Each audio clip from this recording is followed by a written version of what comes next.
Hey, what's up, y'all? It's Charles Derrick. This is J-Rob. And this is Bringing the Noise.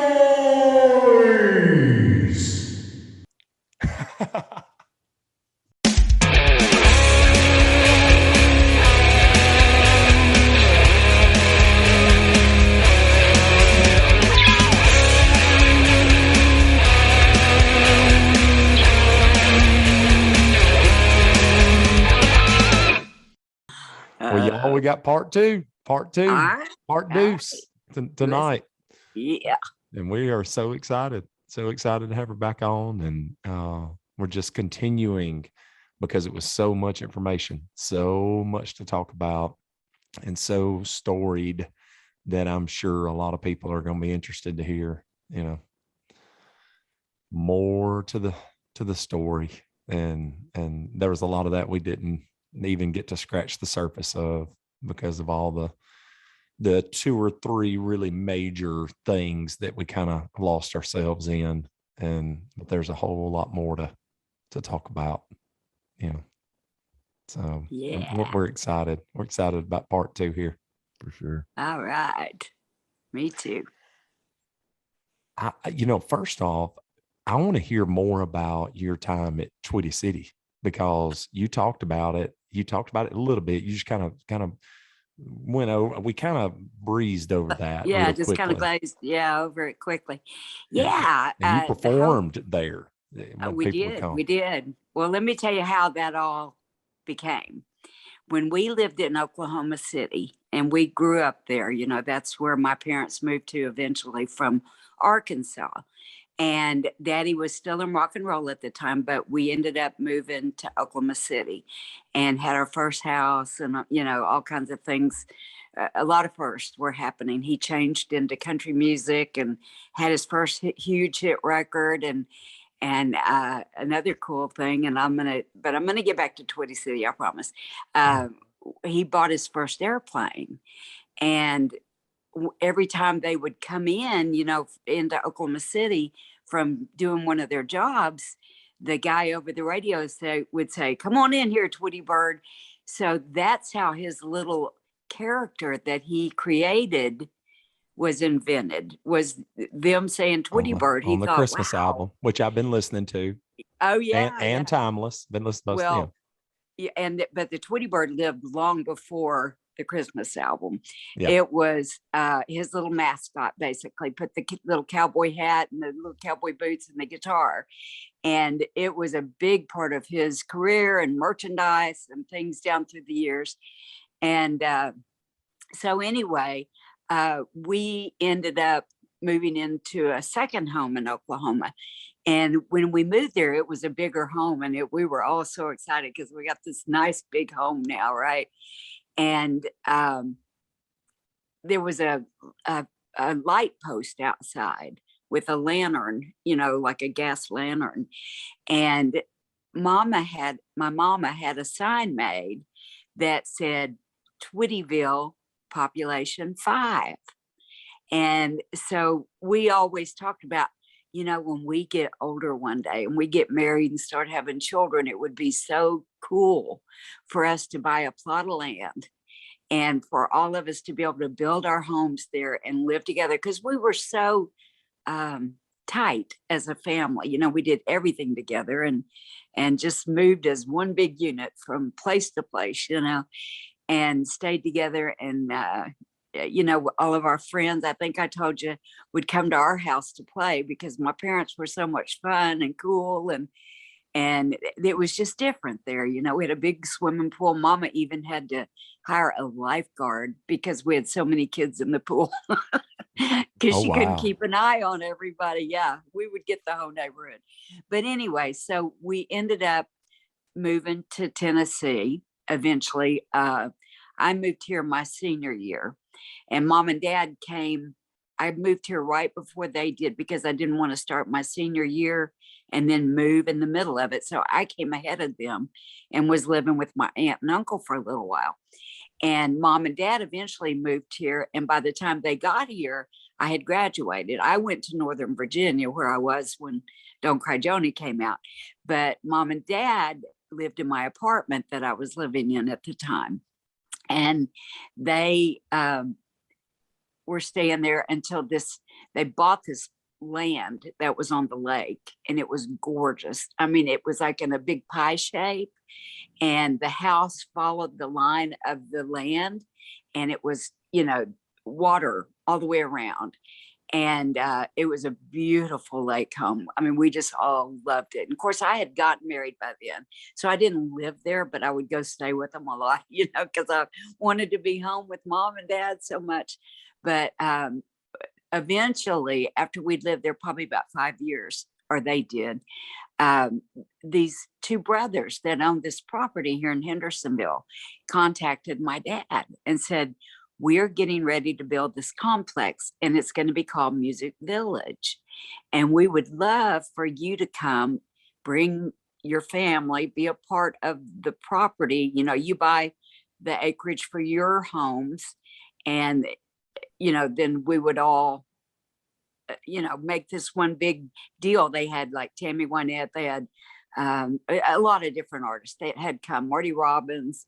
And so everybody was on this one property, but our homes were the only ones that were there.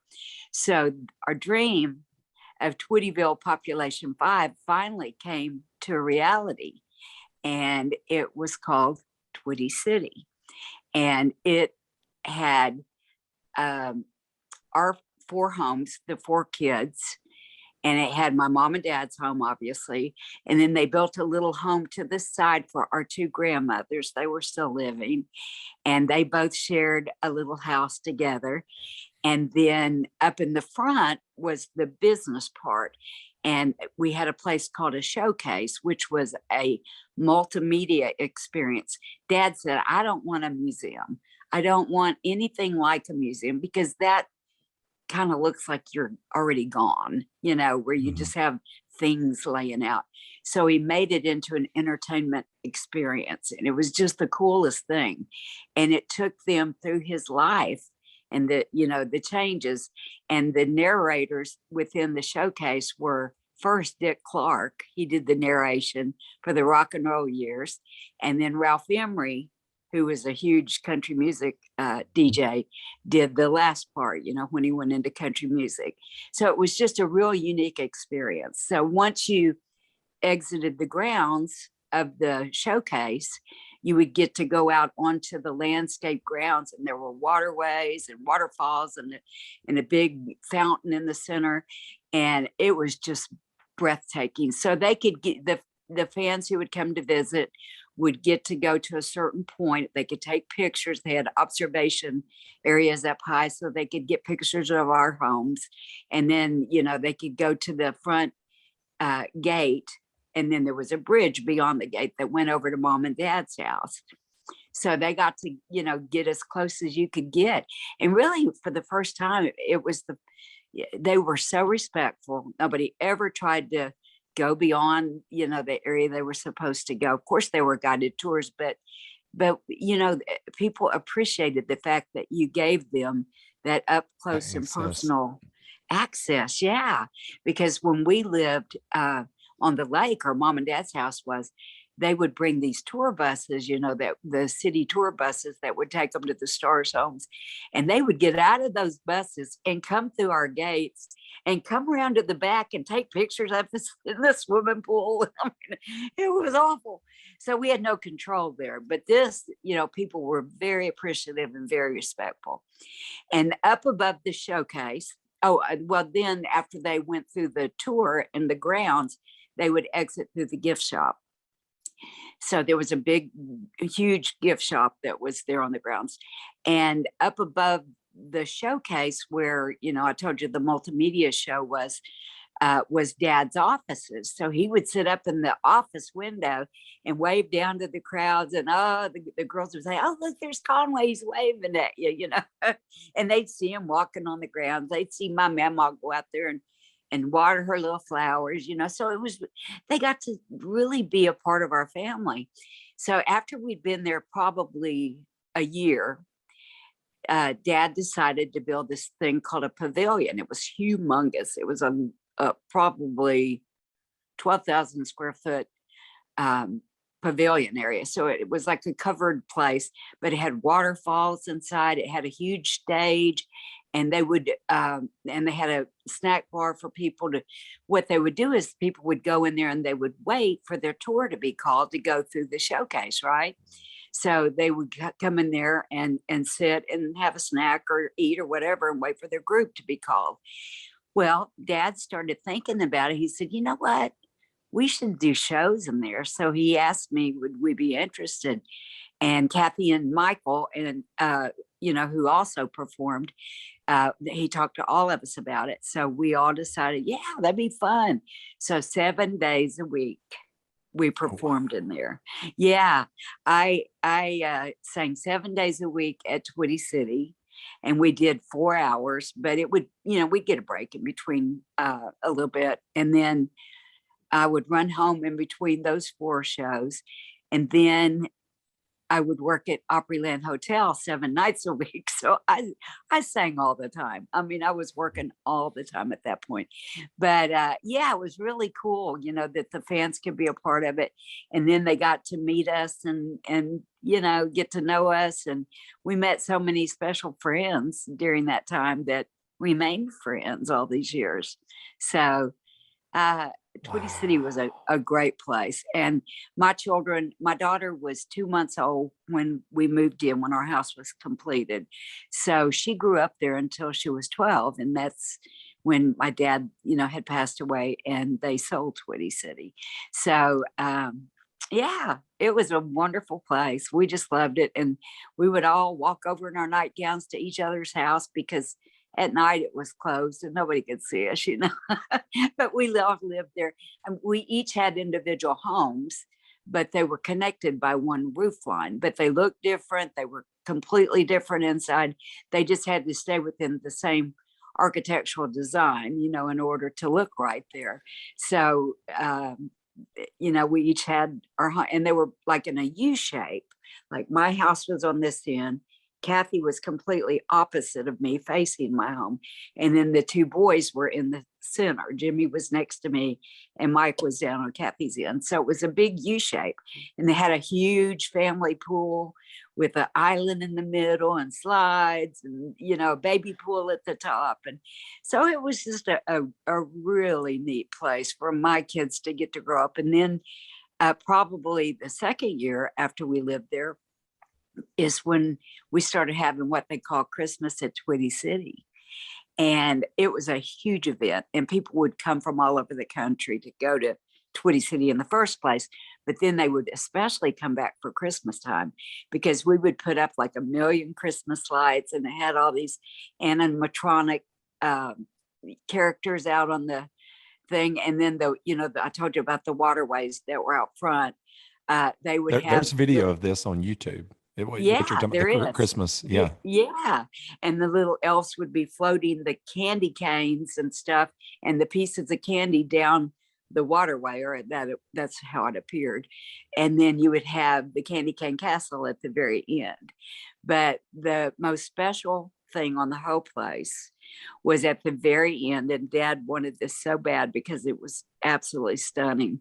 It was this humongous Santa Claus that was kneeling down with the baby Jesus in the manger, and he had his hat off. And so, it told the whole picture of what Christmas was truly all about, but it was for kids of all ages, and everybody just loved it. And people today still talk about it around here. Oh, I used to go to Christmas in Twitty City. I have people tell me that all the time. So it's really cool. Your dad was on Lifestyles of the Rich and Famous, and they went to Twitty City and all that. They did. Watched that recently. Did you see that? Yeah, that's what I was going to say when she was talking about all the people snapping pictures at y'all's homes and stuff. Yeah. One of the videos I watched here pretty recent was an interview with your dad, and some guy was asking him about Twitty City, and the guy was like, man, you must have to have some walls around your place. He said, yeah, there's walls, but it's not to keep people out, it's to keep people in. Thought that was pretty awesome. Yeah, Dad had a great sense of humor, but yeah, that's the way we felt, he used to say, come see it, you built it. And And that's the truth, you know. If it weren't for those fans, there Sure. wouldn't be a place like Twitty City. And you know, we live real close to it now. I can throw a rock at it pretty much. So I drive by there all the time and get to see home, but I can't, you know, go inside and be a part of it anymore. But it's still there. It's still there. Sure. So Just but listening to you talk about it, it sounds like it was some of the most fun time of your life. it was. Now, you know, when we were little, this is another thing talking about the Christmas album. And when we were small children, I told you we used to travel with Dad on the road. And when you got three little kids in the car, you got to do something to keep them entertained. And he was a big old storyteller. He loved telling stories. And we would ask him, you know, like at Christmas time, we'd say, Daddy, you know, who wraps the presents under the Christmas tree? And, you know, he had to get that thinking cap on quick. He said, well, Happy the Christmas Clown. And then he wrote this little song just driving down the road called Happy the Christmas Clown. And then he made up all these little characters, and he could suck you in, boy. I mean, he had that ability to just draw you right in where you were believing and hanging on to every single word. And that's basically how the Christmas album came about. In about 1979, he made the decision to go in and record this unique album that's not really like traditional. I mean, it's got traditional songs on it, and it's got songs he wrote back during those days when we were little kids. And it's got the little characters he created while we were driving down the road, you know. And so they made it into a story form. So he and the Twitty Bird, who is my daughter on the new version, doing the voice of the Twitty Bird, but he made it to where they were walking through, you know, Toyland Town, and they were looking over and seeing everything, and you could almost feel like you were there in the little story. And then you know, this little part of the story would lead into Up on the Rooftop. You know, I mean, it's a very unique album. It's a one solid hour without nonstop. And it's just Conway and the Twitty Bird going through Toyland Town and singing together and talking together. And in 2006, my daughter was in nursing school, and the original recording was done in 1980. And there was another girl who had done the voice of the Twitty Bird, and we didn't know how to find her, you know, to get permission to reissue it. We wanted to remaster it and get it, you know, updated and ready to release on CD, because it had only been on an LP form and a cassette at that point. So we started talking about it, and we thought we should just redo the voice of the Twitty Bird because we can't find her. And so we did. We started talking about who would we get? Who in the world could we get to do this? And my sister said, I think we should get Christy, who is my daughter. She said, she is so animated. I mean, she is just one of those kind of personalities. I don't know where she gets it from, but she grew up with it, and she knew the album backward and forward, and she knew the story basically because she, you know, had always known that album. So I said, well, you know, this is too risky to let Christy, who's never been in the studio before, do something like this. But we can go in and maybe try one song and see how it comes across. And we went in there, and she came out with this little Twitty Bird voice and just nailed it. We said, oh my gosh. So that's when we set up for her to, you know, do the rest of the album during her she had a spring break from nursing school, of all things. It was such a rough time for her, but she made time during that week to come in, and we recorded that album again with her doing the voice of the Twitty Bird and Happy the Christmas Clown. So yeah, it's really unique. That's I just awesome. rambled. I'm rambling. great. No, that's awesome. Perfect. Yeah. It's a great little story.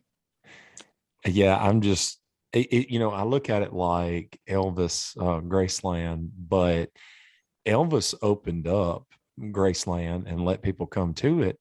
But it was almost in those later years like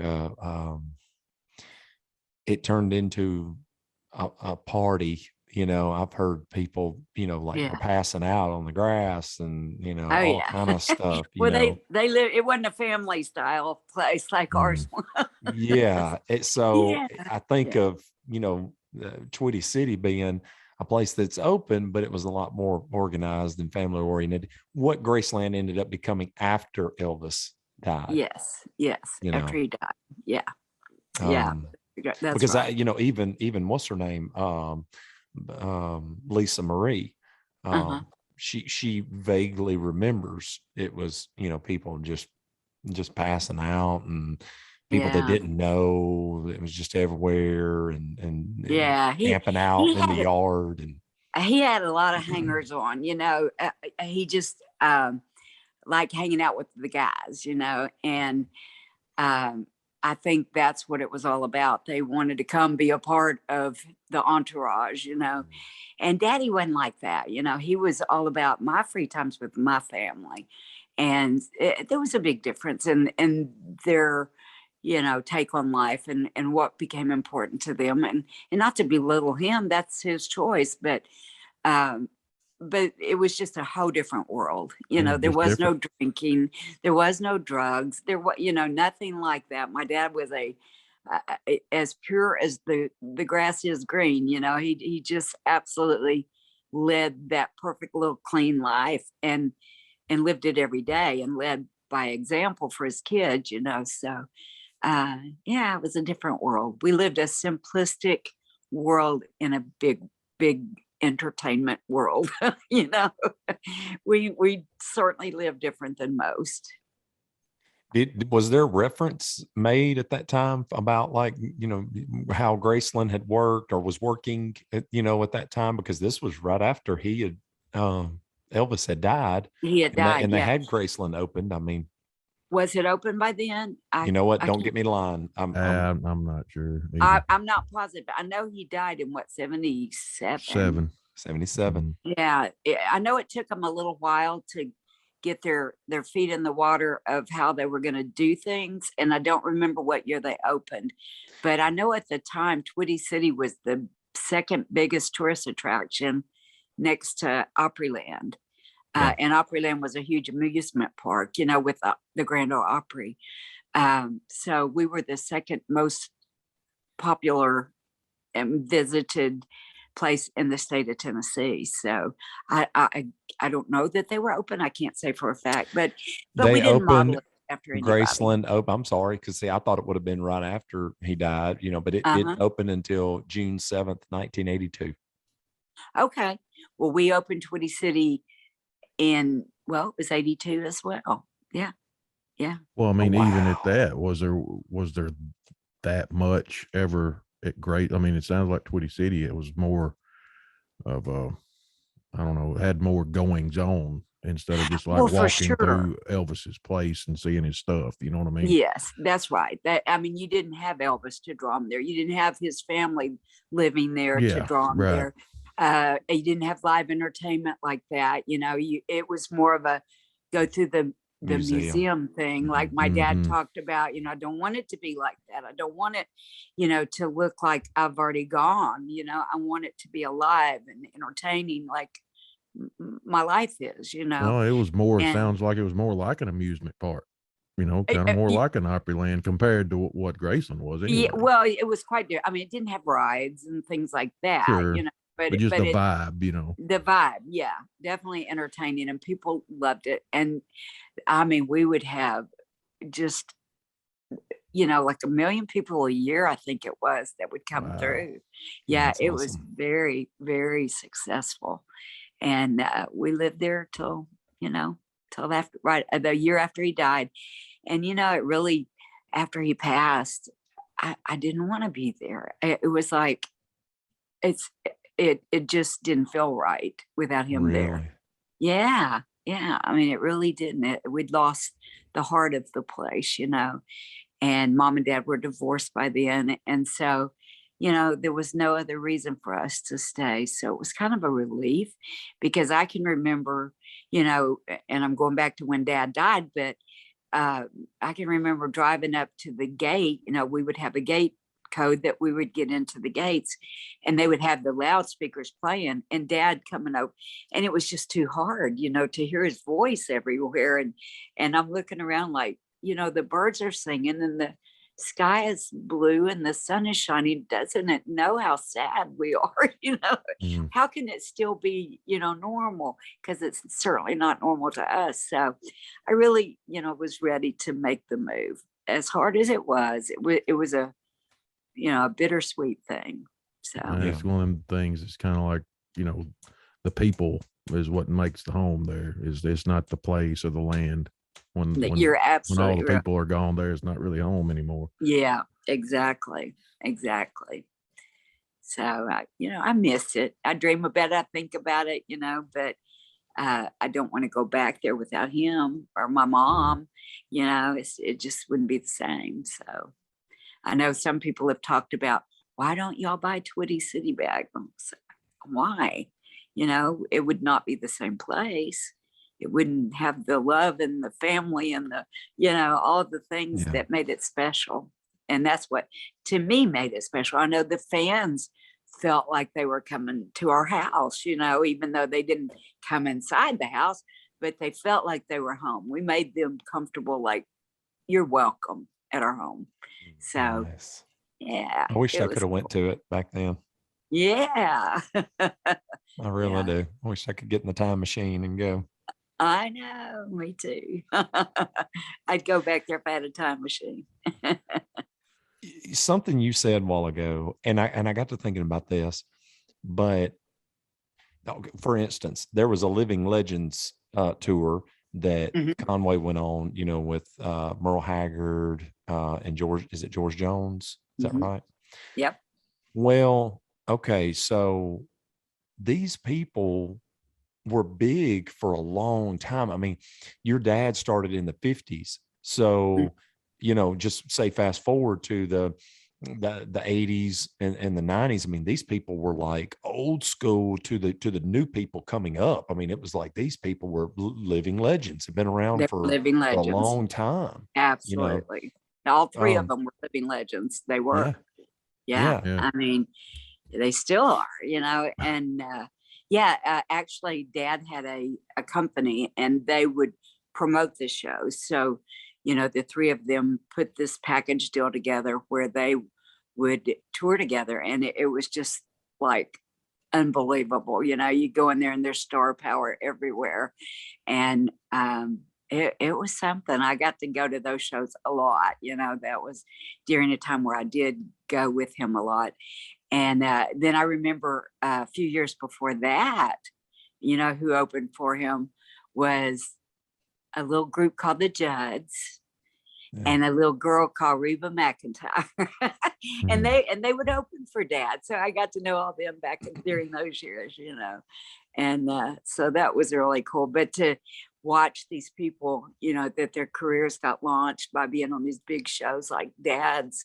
And Dad was by far the biggest draw out there as far as entertainers. He could outdraw everybody during those years.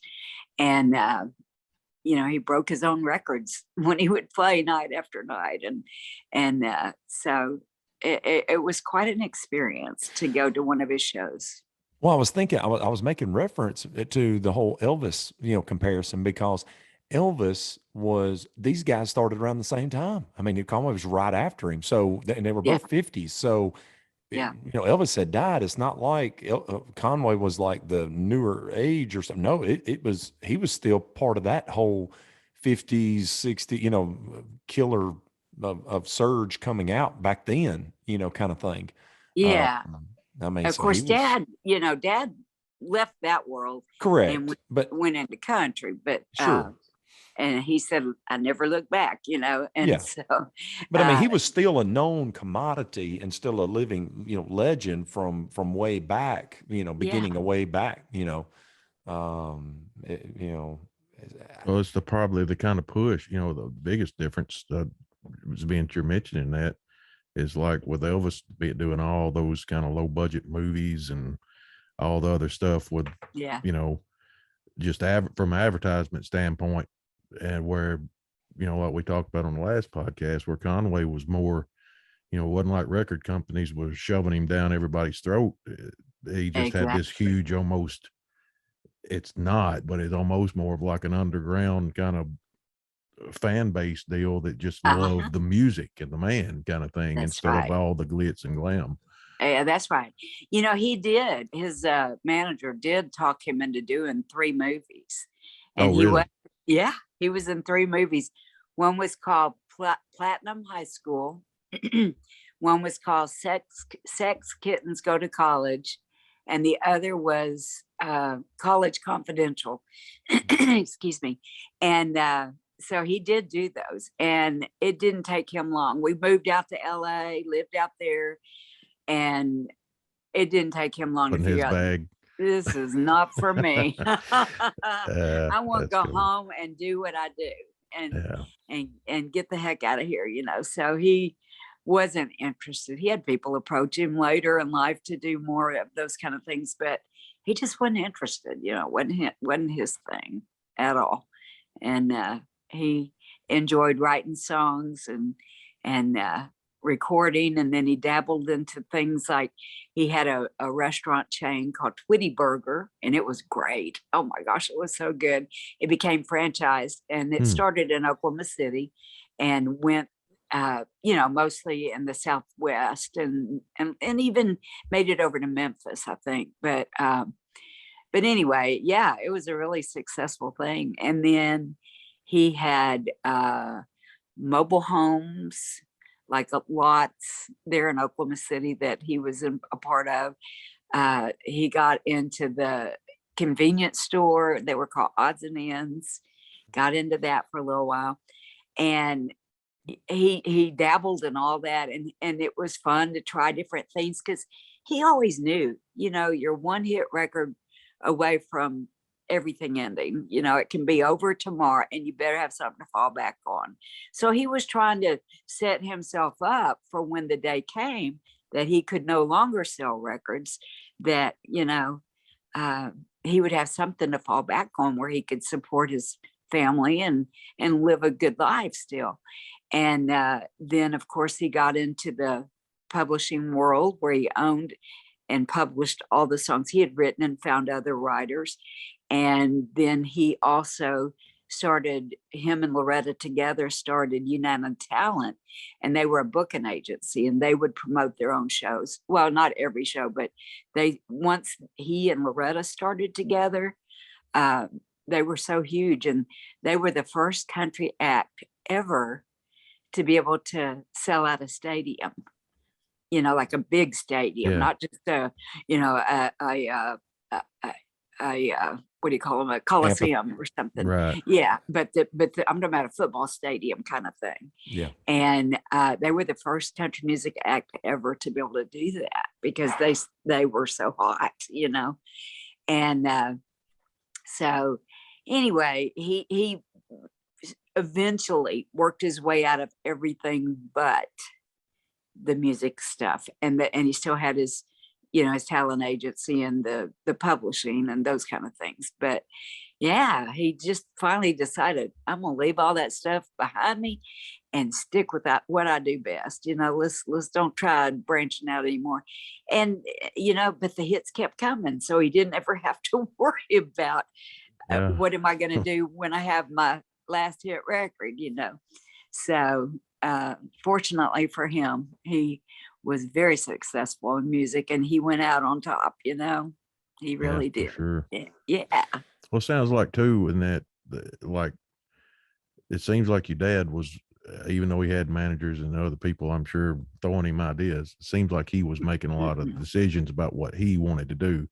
And then you hear, especially on the Elvis comparison, all these horror stories about how he was so pretty much pushed around almost by the colonel, you know, the colonel and whoever else. Controlled. Yeah.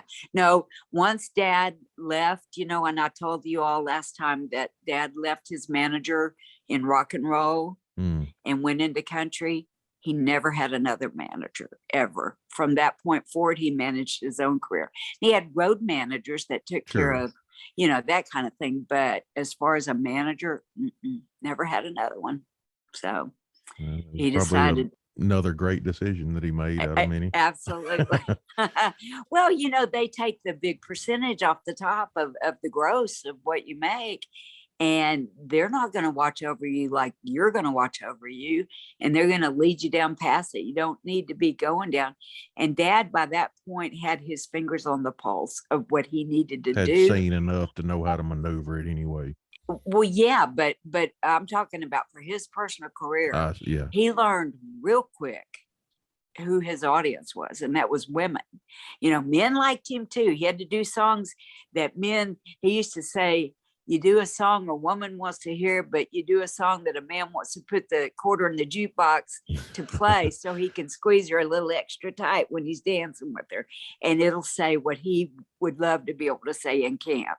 So, he figured out real quick that you got to stay true to your audience. And so many people lose track. They start thinking, well, I'm a great singer. I can do whatever I want, like sing the phone book. That's a big, typical quote that people use, but it's not true.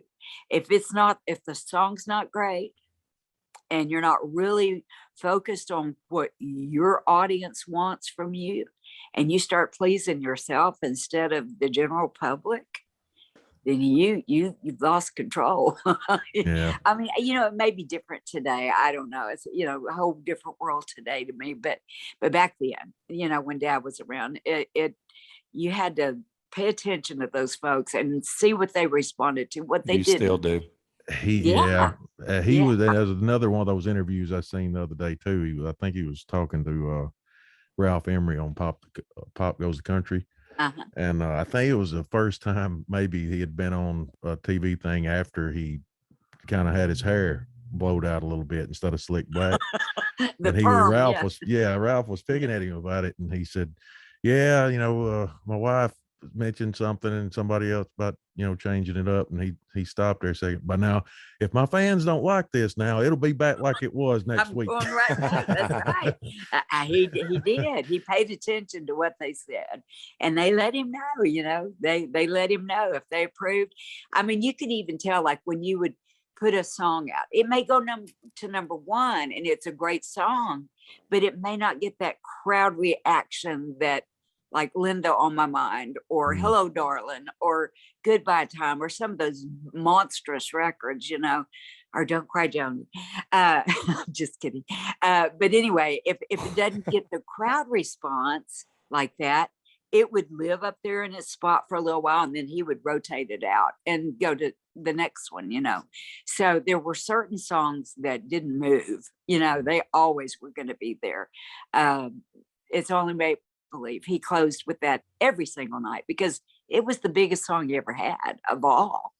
And it sold millions and millions of records and went number one in 22 countries. And, so it was just a monstrous song, and it was the career starter for him. So he always put it in the respectful place of the closing the show. And it was a powerhouse song to close the show with anyway. Sure. So, yeah.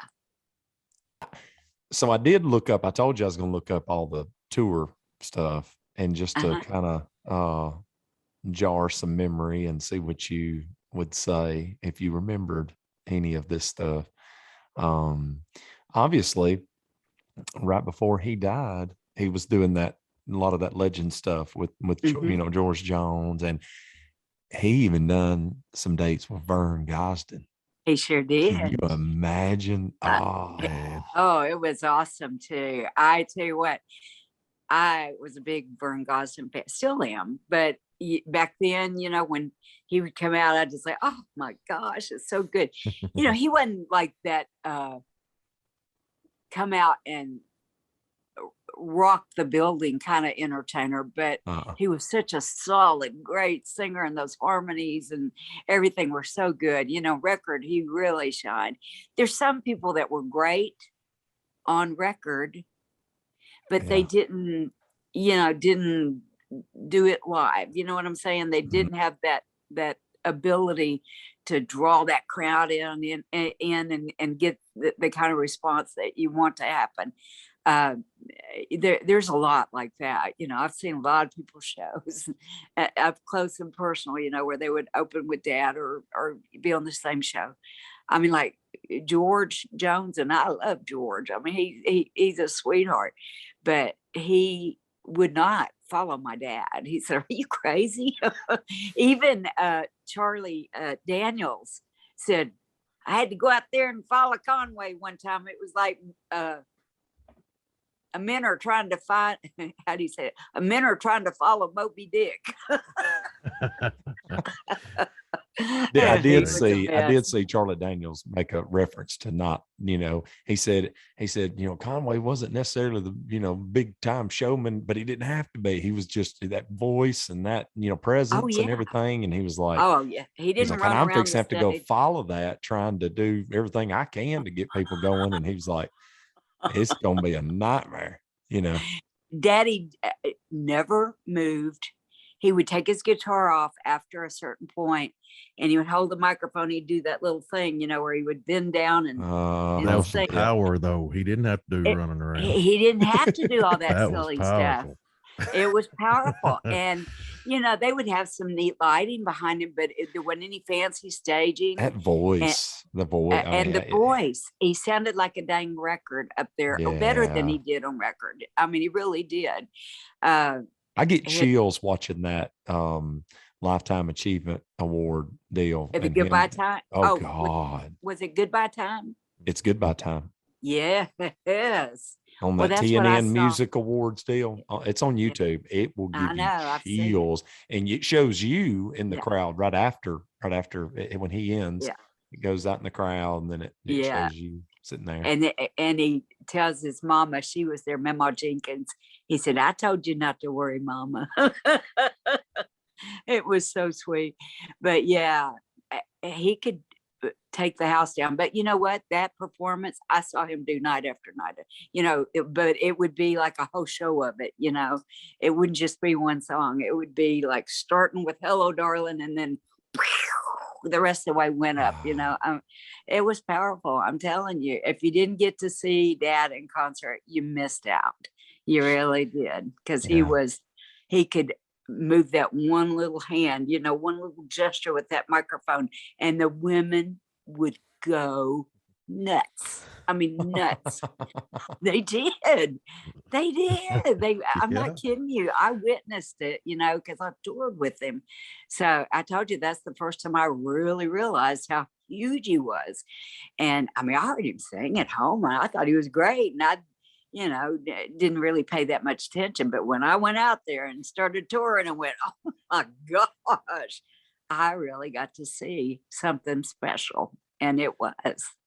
He didn't have the big orchestra and all the background singers and all that. There was nothing massive about it. It was just bam, solid, Wow. And electrifying. Guess who else he played with in the early 90s before he passed? The Kentucky Headhunters. Oh yeah. Well, I used to see Doug all the time. Doug with the Kentucky Headhunters used to be in Ronnie McDowell's band, and I met him through him. So I'd known Doug for a long time, before they made it.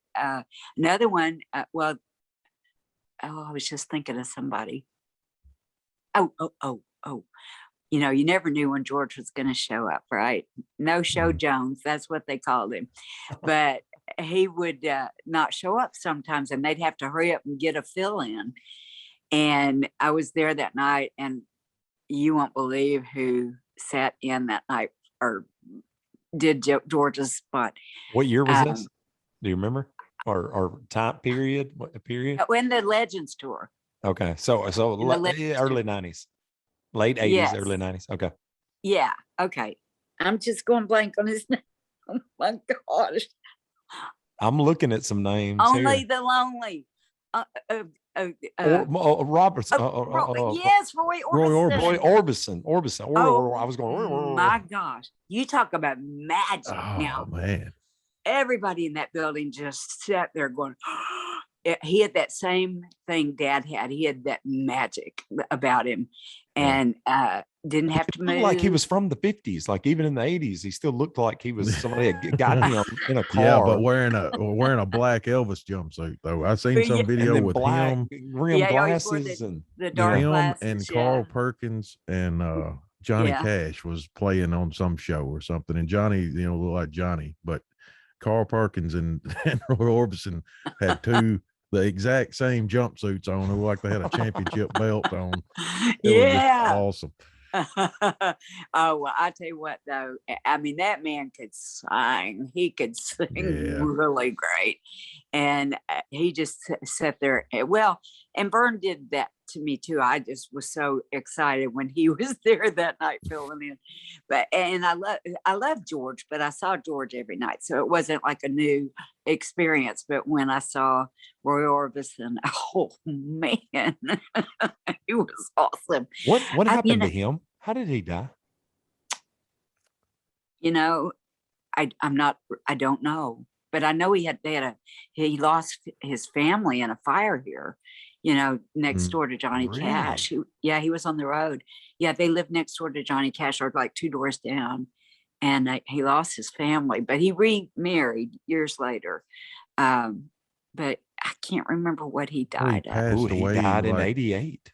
It was soon after that, or right after the Traveling Wilburys released that album.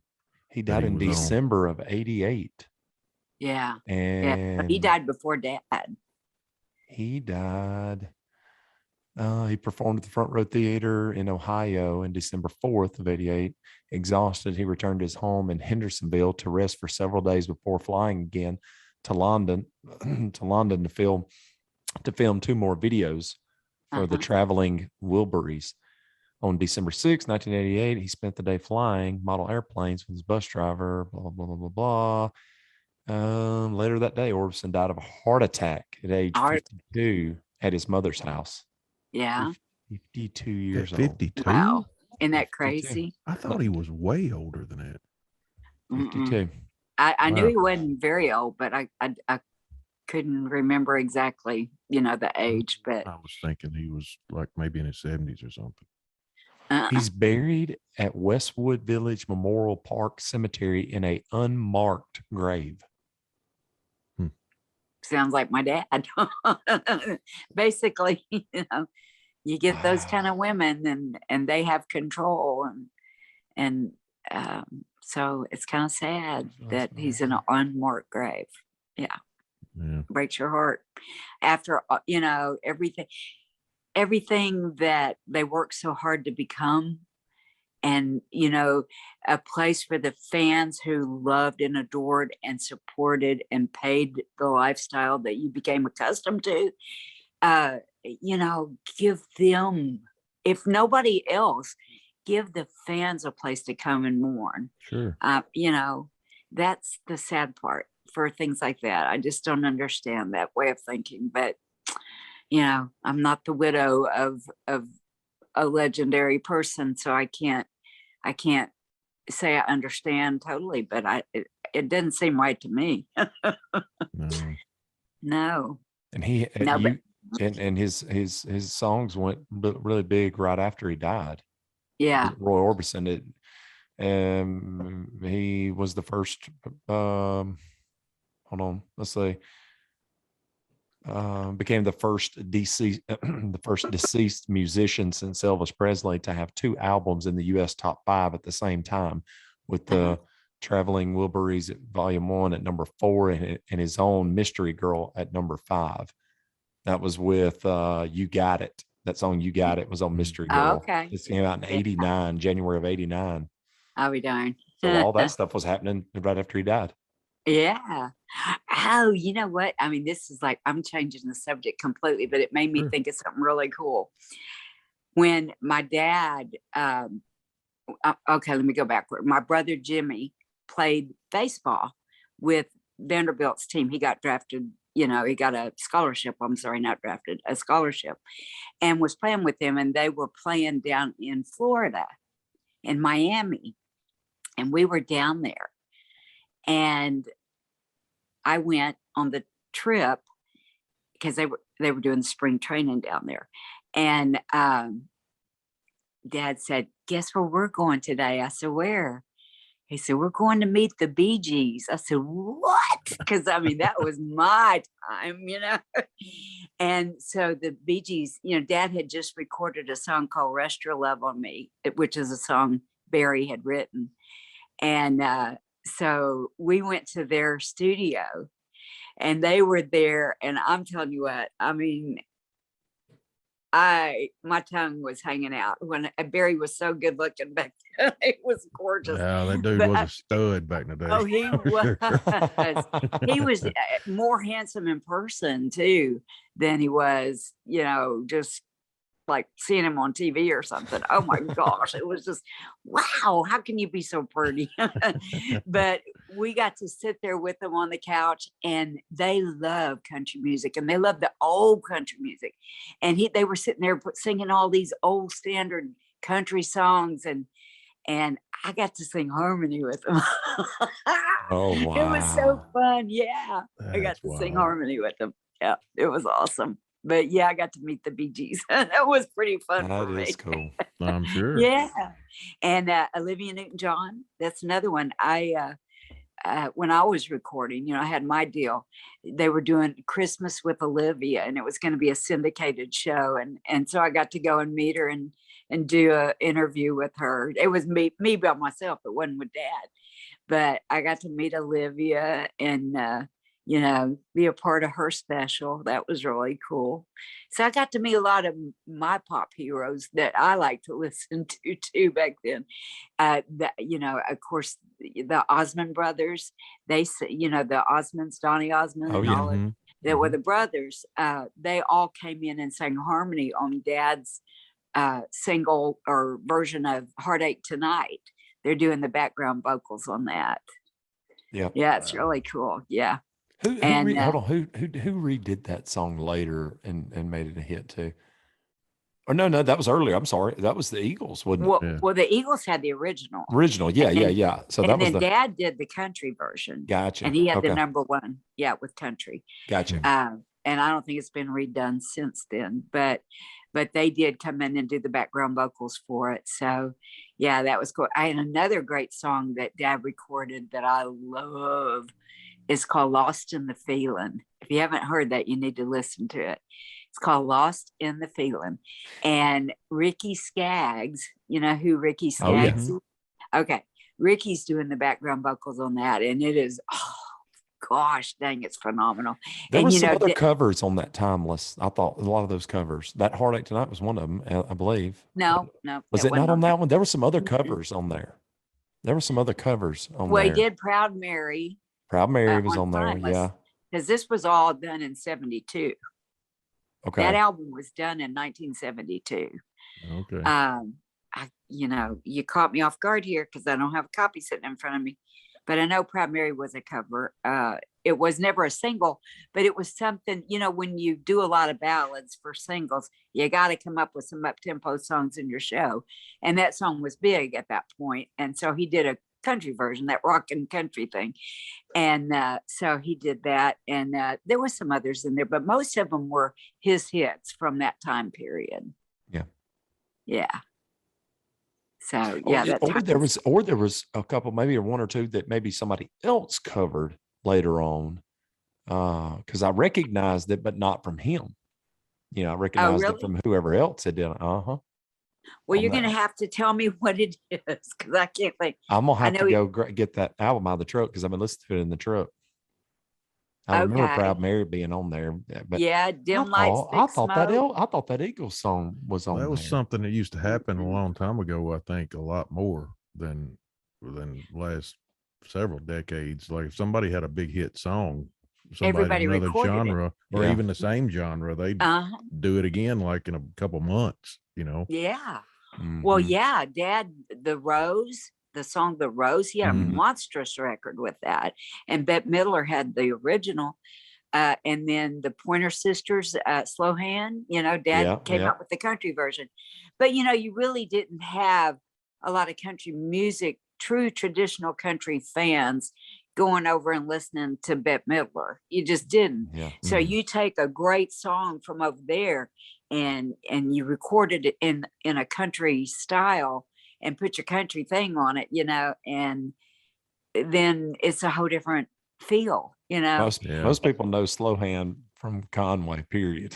That was the first time I learned in my life that wasn't his song. Well, when you just said y'all it. aren't old enough to remember, but I remember the Pointer Sisters, and that's how Dad heard it, was, you know, from the Pointer Sisters. Yeah, when I was looking it up on our site, you know, that we, I saw where it was saying them, and I was like, what? Hold on, what? Yeah. You know, I was trying to figure out. I was like, I thought it was all Conway. Yeah, you know, another song he had a big #1 with that was a cover was 3 Times a Lady, Lionel Richie. Yeah. You know that song? Yeah. Oh, yeah. Once, twice, 3 times a lady. Yeah. That's it. He had a hit with that. I'm trying to think of other things he brought into the country world. He did a lot on just album cuts, you know. But a lot of them, he kept putting out his singles and they were monstrous, you know. So the early 80s, he was killing it with those kind of songs and having really big hits with covers from pop hits. So yeah, and the Rose, I mean, it couldn't be any more powerful for him on stage than the Rose. And you talk about a laid back song. But he, for some reason, the fans loved it, and he had a monstrous hit with that. Now I seen where he done some dates with Jerry Lee Lewis. Did you ever meet him? Oh, a lot. Oh yeah. Yeah. The first time I ever got to go to Europe was with Dad, and I wasn't on tour, but because I'd already quit singing by this point. But he invited me to go, so I went. And Jerry Lee was on the tour, and I'd been around him before, but I hadn't been around him that much before. And now he was magical in live. I mean, he had that thing. He just sit there and just bring, bring, bring on that piano, you know. But he could tear it up. Now did you ever see him light it on fire? Did you ever see the whole piano? No. Okay. I did not see that, but he wouldn't have done that in Europe, but because we played different countries every night or every day or so, we would move to a different country. But now Dad used to tell a story. They knew Jerry Lee was coming in, and they'd known each other since the early years, and so Dad knew what he was like. So he was perfectionist about the tuning of his piano. I mean, he had it in his rider, it has to be tuned that day and blah, blah, blah, has to be perfect. So they set it up where they were playing this big, huge dinner club. It was huge. And it seated thousands of people, but they had live shows there, right? So they had it set up. Dad said, get an old clunker piano in here and see what he put it out there for him.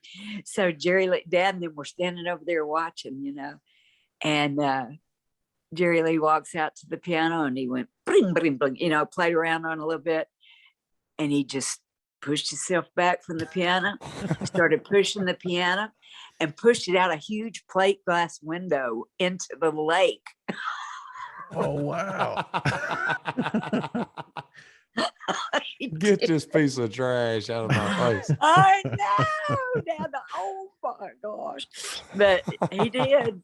He sure did. He pushed it right out the plate glass window. And it was like one of those overlapping parts of the building that was out over the water, Oh my gosh. Oh yeah. The killer. Oh yeah. Killed the piano. He did. Oh my gosh. Oh yeah. He was a character. That is wild. I know. There's some characters out there. That is for sure. Or were. I also see T.G. Shepherd on there. Oh yeah. Yeah. And I still see this was Kelly. back when he was hot, right? Early 80s. Oh yeah, he was. Yeah, he opened a lot of Dad's shows back then. I still see him and Kelly, his wife Kelly, that he's married to today. Her daddy was my dad's road manager, Belton Lane, and he after Dad died, Belton was still alive at the time, and he asked me, he said, "TG's dating Kelly?" I said, "Oh." Oh. But they ended up getting married, and they're very happily married. So yeah, they just live just a couple miles from us. So I see them out around town a lot. Yeah. Does he still play? Does he still go do shows? I think he still does some shows, you know. Yeah, I don't seen think some he stuff where he draws. was going. I don't know. It's Yeah. been a while, but it was some places like up here in Corinth or somewhere. Exactly. Small Yeah. places. He's not playing the big coliseums anymore or anything like that. But he made his day, you know. He had his day and did really well during those years, and had several number ones, and, you know, put his little mark in the book of history of country music. So he did really well. He had some great records back then. So yeah, My he opened up. cousin Leanne just went and not too long ago went and saw John Conley. And speaking of, you know, people coming I back love down, him too. He used and to open for Dad. Yeah. she went and saw him just, I don't know, like I said, several months back.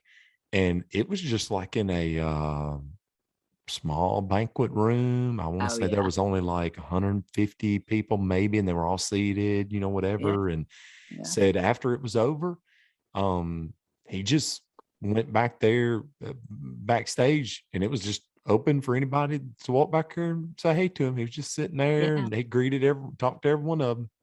You know, she was like, wow. Yeah. You know, she said, we just went back there and just talked to him and took a couple of pictures with him. And, you know, everybody was kind of standing around watching, and then they're waiting their turn, you know, Yeah. kind of thing. Well, you know, that's why my husband, John, he had like 30 charted records. He had a, you know, a pretty successful little career going. And he starts looking around going, I don't want to be a has-been out there trying to, and I'm not calling these people has-been. Don't get me wrong, people. I I'm know not what you mean, though. being negative, but I'm just saying it doesn't, the light doesn't shine forever, you know, it dims. And it just, it's one of those things. You better have a backup plan, or you'll be working at Target or something, you know. So it's true. I've Well, seen there's there's a a curve. decline, a You normal, know, natural, it's got to be. If natural not, decline. Yeah. if not with you know, your talent holding up. I mean, at the very least, age. I mean, at some point, it's gonna you're gonna come back down to where you started. Well, and the audience changes, you know. I mean, Sure. You know, that's what's so cool about Dad is he's reinventing himself with younger people now, you know, and these young people are coming to find his music and going, oh my gosh, that's so cool. But if he were still here and trying to go out there and tour, it may not have happened that way. You know, I don't know. Who knows? But you know, it's crazy how it works, but it does. They stay with you for years and years and years and years, you know, because country music fans are the best fans. I mean, let me say this, during that time period, nowadays they're kids, you know, they're like 12-year-olds, and it's natural for kids to change. They're growing up, and their taste buds their tastes are gonna change, and they're, you know, they're fickle at that age. One day it's this one, the next day it's that one. That's why they move them in and out so fast. So they don't have the longevity that they used to have. And during Dad's period of time, when he was out there, they stayed with you through your lifetime. You know, the whole time you were out there performing, they stayed with you and came up and showed up every time you were within 500 miles of them. They would come to your show. And I can't tell you, I mean, people that are still friends today, I met on the road, you know, with Dad, when they would come to so many shows, they just became like part of the family, you know. So anyway, it's amazing how back then, you know, they just stood by you. But eventually those people are going to start getting older, can't travel, you know, can't go to shows like that. And your curve is going to start coming down. And that's what happens to most of them. And they're out there trying to make a living any way they can, playing the door, for just whatever the amount of people that comes in, they get paid what they pay for their tickets. So, it's sad, but it happens. It's reality. And that's why John, my husband, thought, I'm not going to be that guy. I'm going to go out here and reinvent myself in a different way. So he came back to Nashville, quit the road, and started doing the recording thing in the studio. And first he started out just doing demos, like for writers. He would go in and sing their song, and he was so great. He was like, learn the song and sounded like a record the next time he sang it on tape, or recording it. And then he started getting gigs working. Let me think. Who did he tell me was his first professional background vocal? May have been Ricky Van Shelton. I mean, I don't remember exactly, but it's, he's had a long, very successful career in that world. And he said, I've made way more money than I did out there on the road, Well, and probably wasn't as brutal, Oh, no. trying to have a family life and all that too. Let me say this. It depends on which producer you get. Well, yeah. I'm kidding. Sure. I'm kidding. No, You sit there and you sing it perfect, and they go, let's try it one more time. Right. Yeah. When Because your they want voice to is raw. produce. Yeah. No, I'm kidding. But yeah, he made way more money. And you're not out there sleeping in hotels night after night. And I've done that, and it is not a fun life. I mean, It's a rough. lifestyle. It's not for everybody. That's for It's sure. not for everybody, not at But all. that guy And- you mentioned too, Ricky Van Shelton, that's another guy that got in, got it, and got on out too. Yeah, I think I told y'all my cousin wrote the song "Somebody Lied." That was like one of his biggest Wow. hits. Yeah, Wow. he was a co-writer on that with Joe Chambers. But yeah, it was a monstrous record. That's really what jump started his career. That was that song, or it might have been not his first one, but it was the big one that put him into the next level. So yeah, it was a great What's the record. dude? Me and Derek were talking about that. I guess it's probably last year or sometime, but it's like he was literally, megastar, and then bam, you didn't hear anything else out of that dude at all. He's just like, I'm out. Yeah. I'm Oh done. yeah. I don't know. Well, what did Garth Brooks do? Yeah, same He thing. retired. He said, I'm going home to be with my babies. And he did. He left at the height of his career and stayed home as long as he could do it. And then, I went on tour with him a lot because I was single back then, and I dated the guy that owned the buses that he, would lease.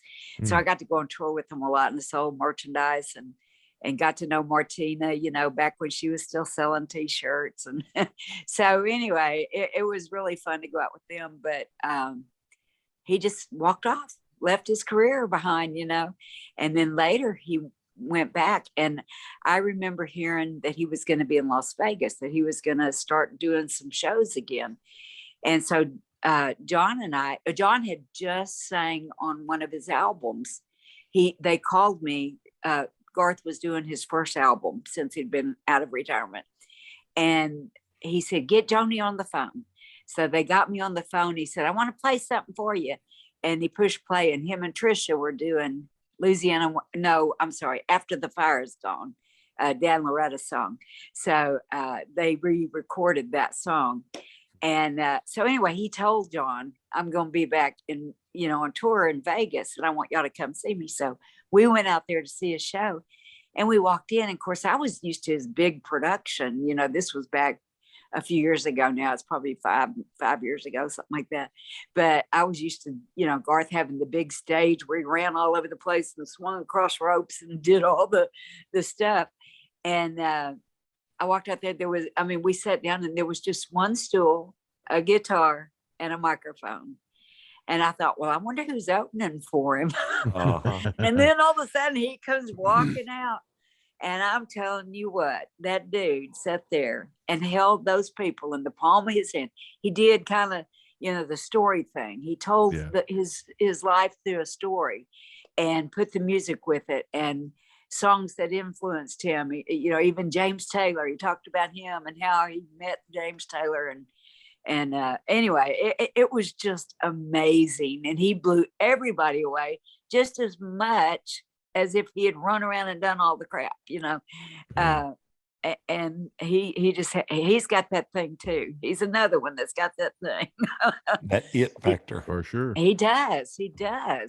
But you talk about a dude that studies the crowd. I mean, he's just, you know, he's a marketing major. So he really took the time to analyze his career and what worked, what didn't. And he's made it work really well.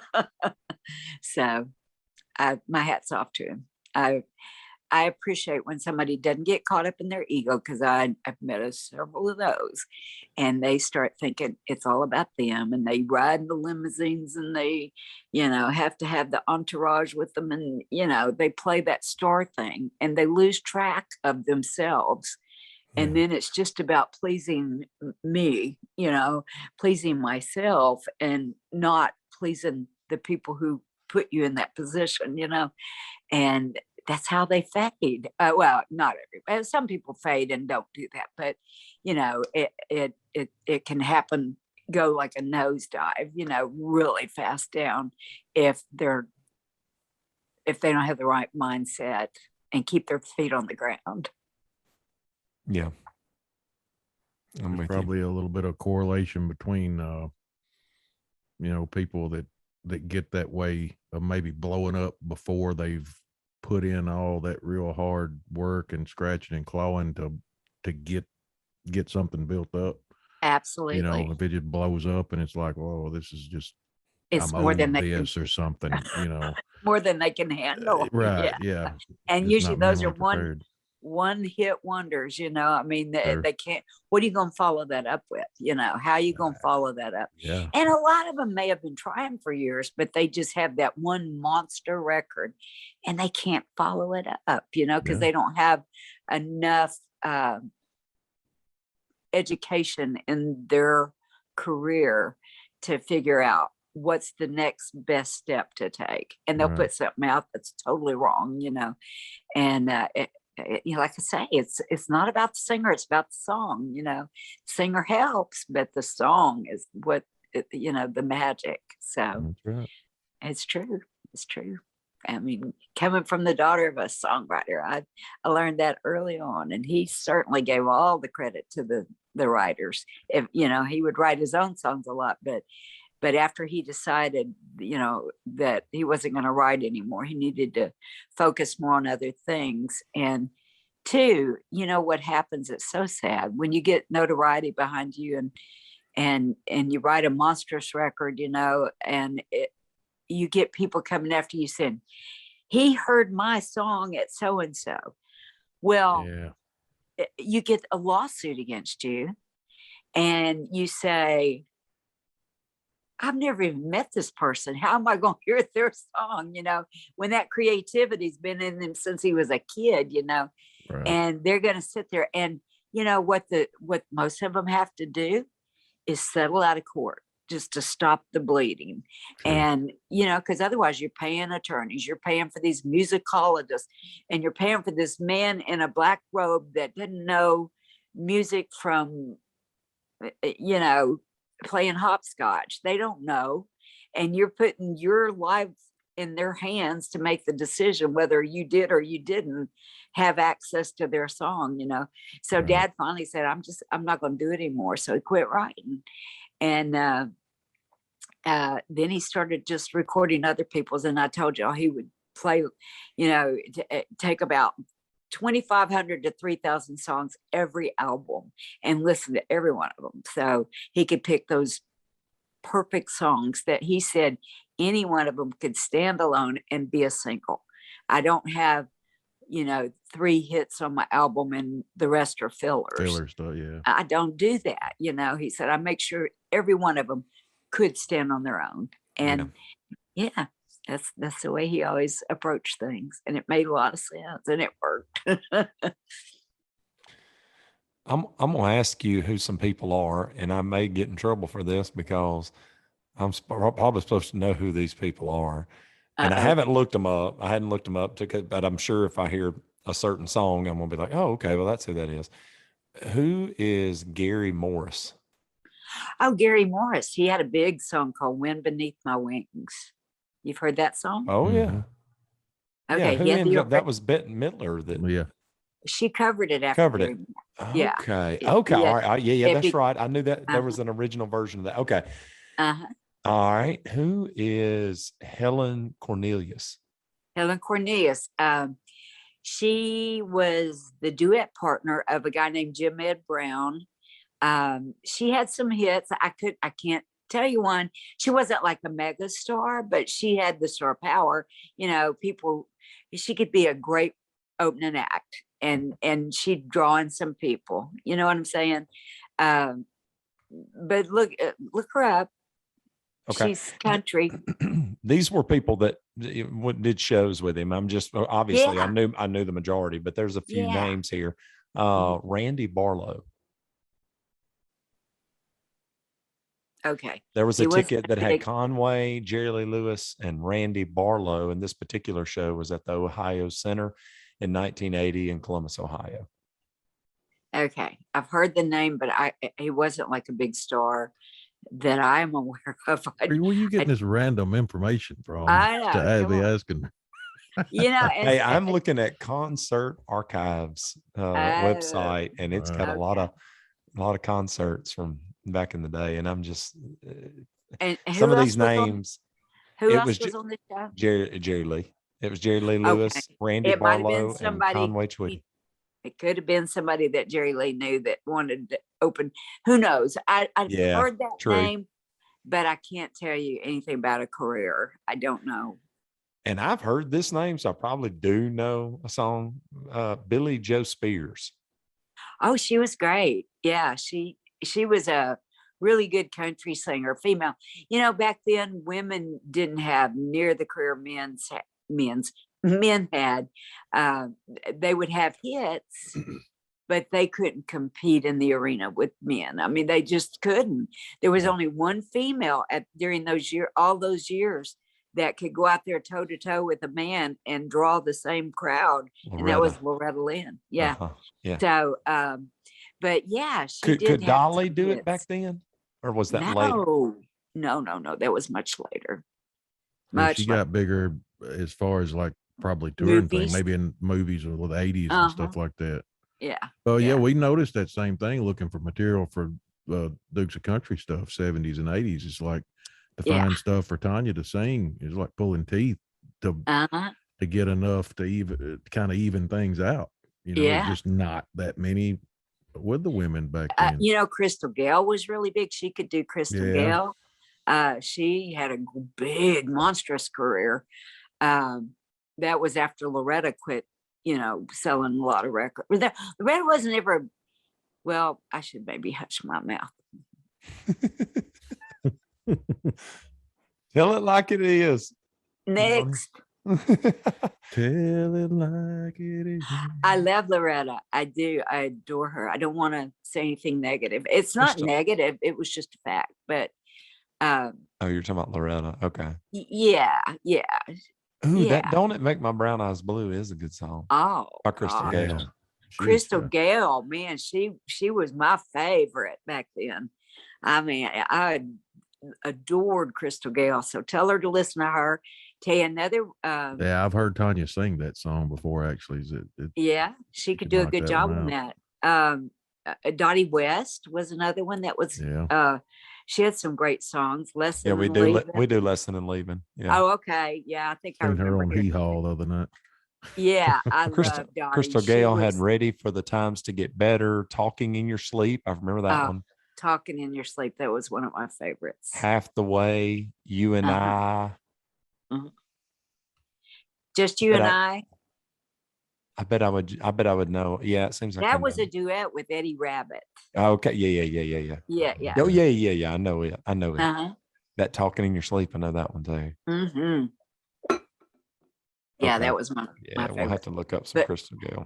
Yeah, now she's somebody I listen to all the time back then. In fact, I got booked I was just a newbie, right? I was just out there, like I had this hit record with Dad, and then I had a couple on my own that did really well, but I didn't have a lot of experience. I was just new doing this. I was one of those people that wasn't ready for what happened as far as having that, I just didn't have my crap together yet, but anyway, I got booked on a celebrity cruise. Back then they would lease these huge ships out, and they would get several people on the ship. On the boat, that they would all be country music stars, right?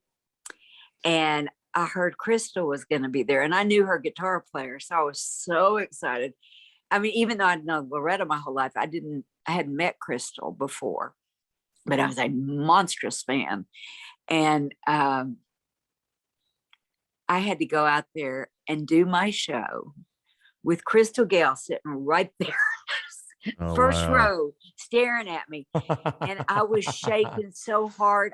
You could, I had to hold on to the microphone stand, and the boat's rocking back and forth like this. It was really bad because it was in the back of the ship, and all the amplifiers were like rolling back and forth. And I was so scared. You could see my dress. I just, and I was holding on to the mic stand, so I wouldn't just completely fall apart. And I turned around for just a second, and somebody came and took it away from me. I was like, oh my God. They grabbed it and moved it out of the way so they could see me. And I was so humiliated because you could hear, I was shaking, my voice was shaking. And I left stage, and I cried and cried and cried. I didn't even want to come out of my room the rest of the trip because I was so humiliated to have to sing in front of Crystal Gale. She was my idol back then. It was bad. And I probably didn't sound as bad as I thought I was sounded, but still. And she was so sweet. She could not have been sweeter. I saw her when we had the musical about my dad, about the story of his life. We had a big show at the Tennessee Performing Arts Center, and Crystal came, and we just hugged, and I'd seen her a few times since then, but it was like, I had known her my whole life, but she's a sweetheart, so talented. She was beautiful back then. Oh, yeah, she is. Her eyes. What's her name reminds me of her, that girl that just sang with she's getting a lot of push here in recent years. She did that deal on that award show with Willie Nelson, and he could barely sing, and she sang it about the rainbows. I remember seeing that, but I didn't realize what that girl's name was. What's her name, dude? She's on everything now. I don't keep up with a lot of current artists. I don't know much about it. Hold on, I'll tell you. She looks a lot to me. She looks like Crystal Gale back then. And yeah, she is super talented. I can't remember her name. I'm sure I'd probably know who you're talking about if you said her name, but I couldn't come up with it. I know Nelson. I'm looking it up. That's gonna bug me. There she is. There she is, right there. That's her name. I see. I'm looking at her picture, but Casey Musgraves. Oh yeah. She to me looks like Crystal Gale back then. She's got that long, straight, dark black hair that goes all the way down to her butt. Oh, okay. Yeah. Crystal's hair at one time touched the ground. It touched yeah. And I remember my friend Cheryl that did Alabama's hair. She did a bunch of the stars' hair, and she and Crystal talked about it, that they were going to do a big event and cut her hair, and it was going to be like a media thing, where they would make a big deal out of it. And then she backed out the last minute. She said, I just can't do it. I can't do it. Was she married? That's beautiful and all, but all I can think about seeing hair that long is like, man, that's got to be aggravating as all get out all day, having to deal with that. Just everyday stuff, getting in the car or whatever. Yeah. It's always dragging by. Yeah. I mean, down Yeah, to the she's, butt is one thing, but down to the feet, that's I something totally know, I know. Yeah. I had mine down to my butt at one time, but that was a long time ago. Uh, uh, I, who else was I just thinking of? Was Crystal Gale married back then? Yes, she's married to Bill, and that he's her attorney. I mean, he's an attorney. He's like a international attorney, but he finally ended up, stopping that career and just going on the road with Crystal. So, Oh wow. yeah, yeah. But she's So they're still sweet. married to this day. As far as I know, I saw her in, what would it be, 2008? That was the last time I saw her. I'm sure she's still married to him. I mean, they never had children or anything, but they've been married for years and years. She and never had any kids? years. Oh No, wow. Wow. no. In fact, it's funny because, when I was still without children, I didn't have kids yet. I was on the road still. I did a show with Stella Parton, Dolly's sister, right? And she had her son out there on the road with her. He was like 9 years old.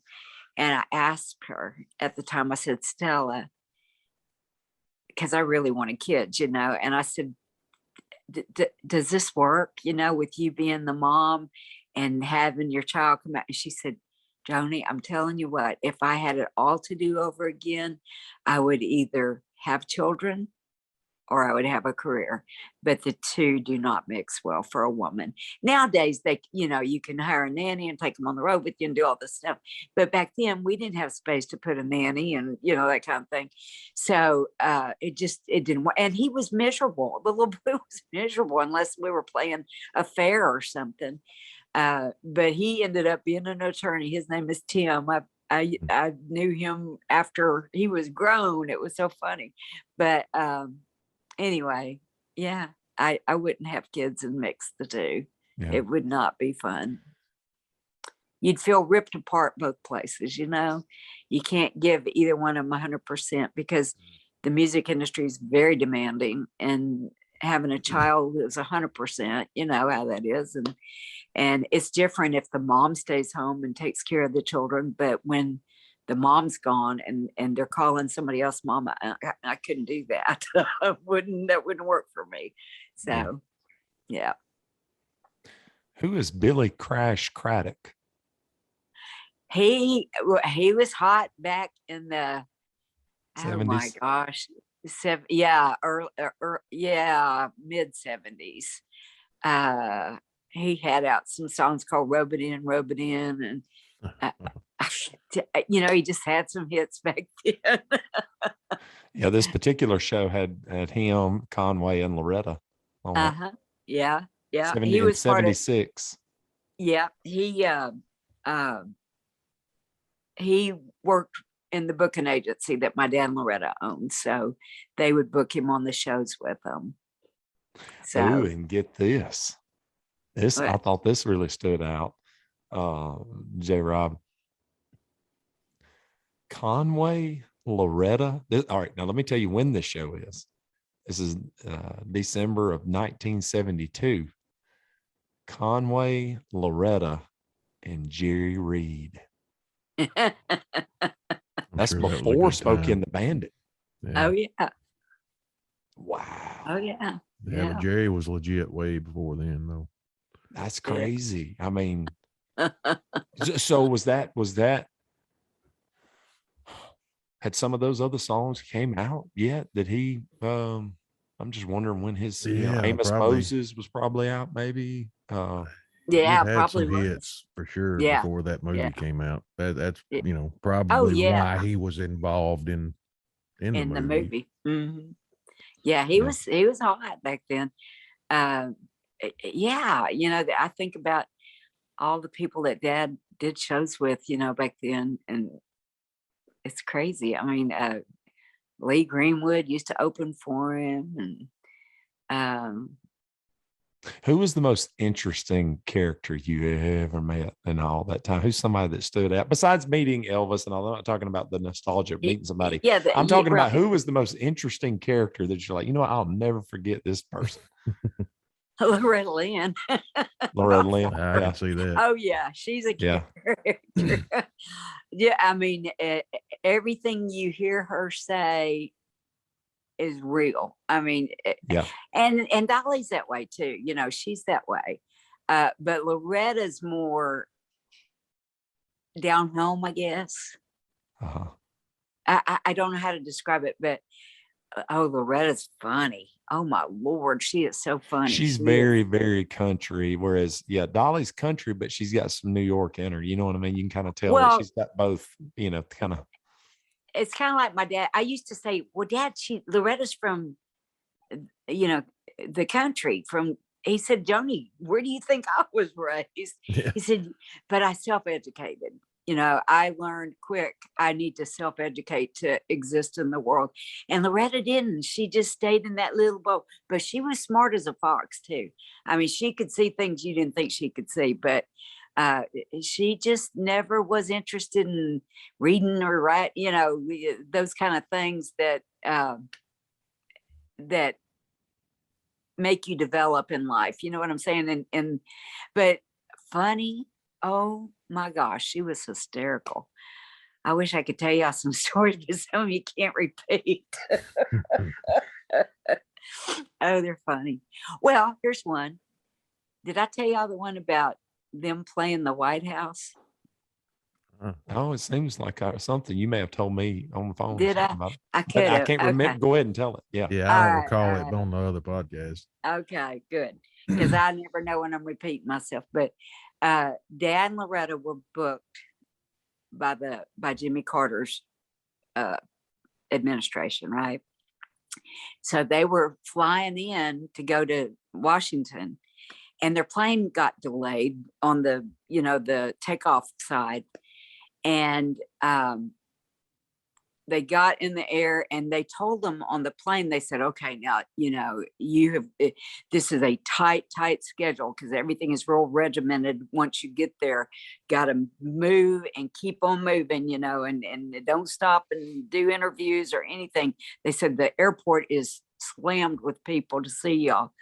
And but we are on such a time crunch here. So they're, you know, all prepared and everything. And they get off the plane, and they're trying to work their way through. And there's every media person you can imagine, and just a huge, monstrous crowd out there to greet them at the airport, you know. And that's back when you could go up to the gate. But they had all these microphones, you know, and cameras in their faces and stuff. And they were trying to get through the crowd and stuff. And they asked Loretta, they said, how does it feel? They asked both of them, say, how does it feel playing at the White House? And Loretta, she couldn't stand it. She had to say something.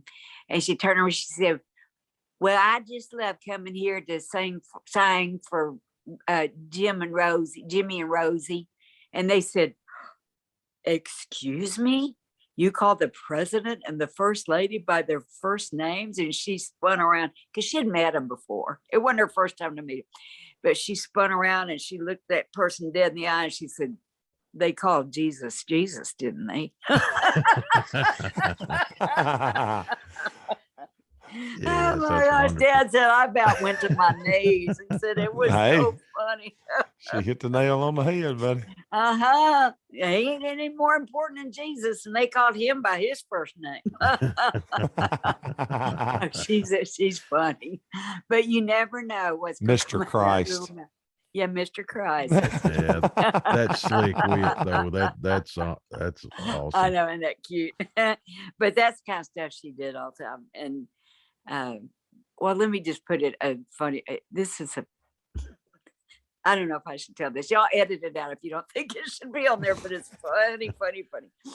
They always had the thing where Billy, Dad's bus driver, drove first, and then Loretta's bus would follow, right? Jim would follow in Loretta's bus.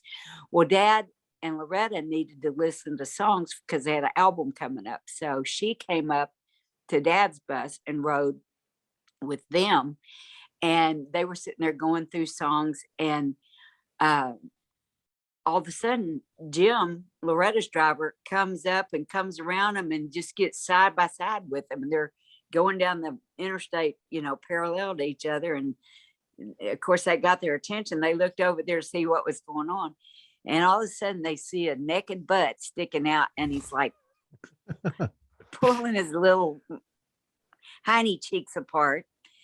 And Loretta said, "Why, that's Ernest Ray." That's her son.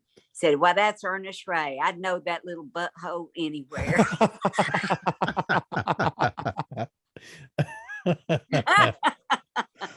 Oh We my got some gosh, similar stories about Oh that. yeah.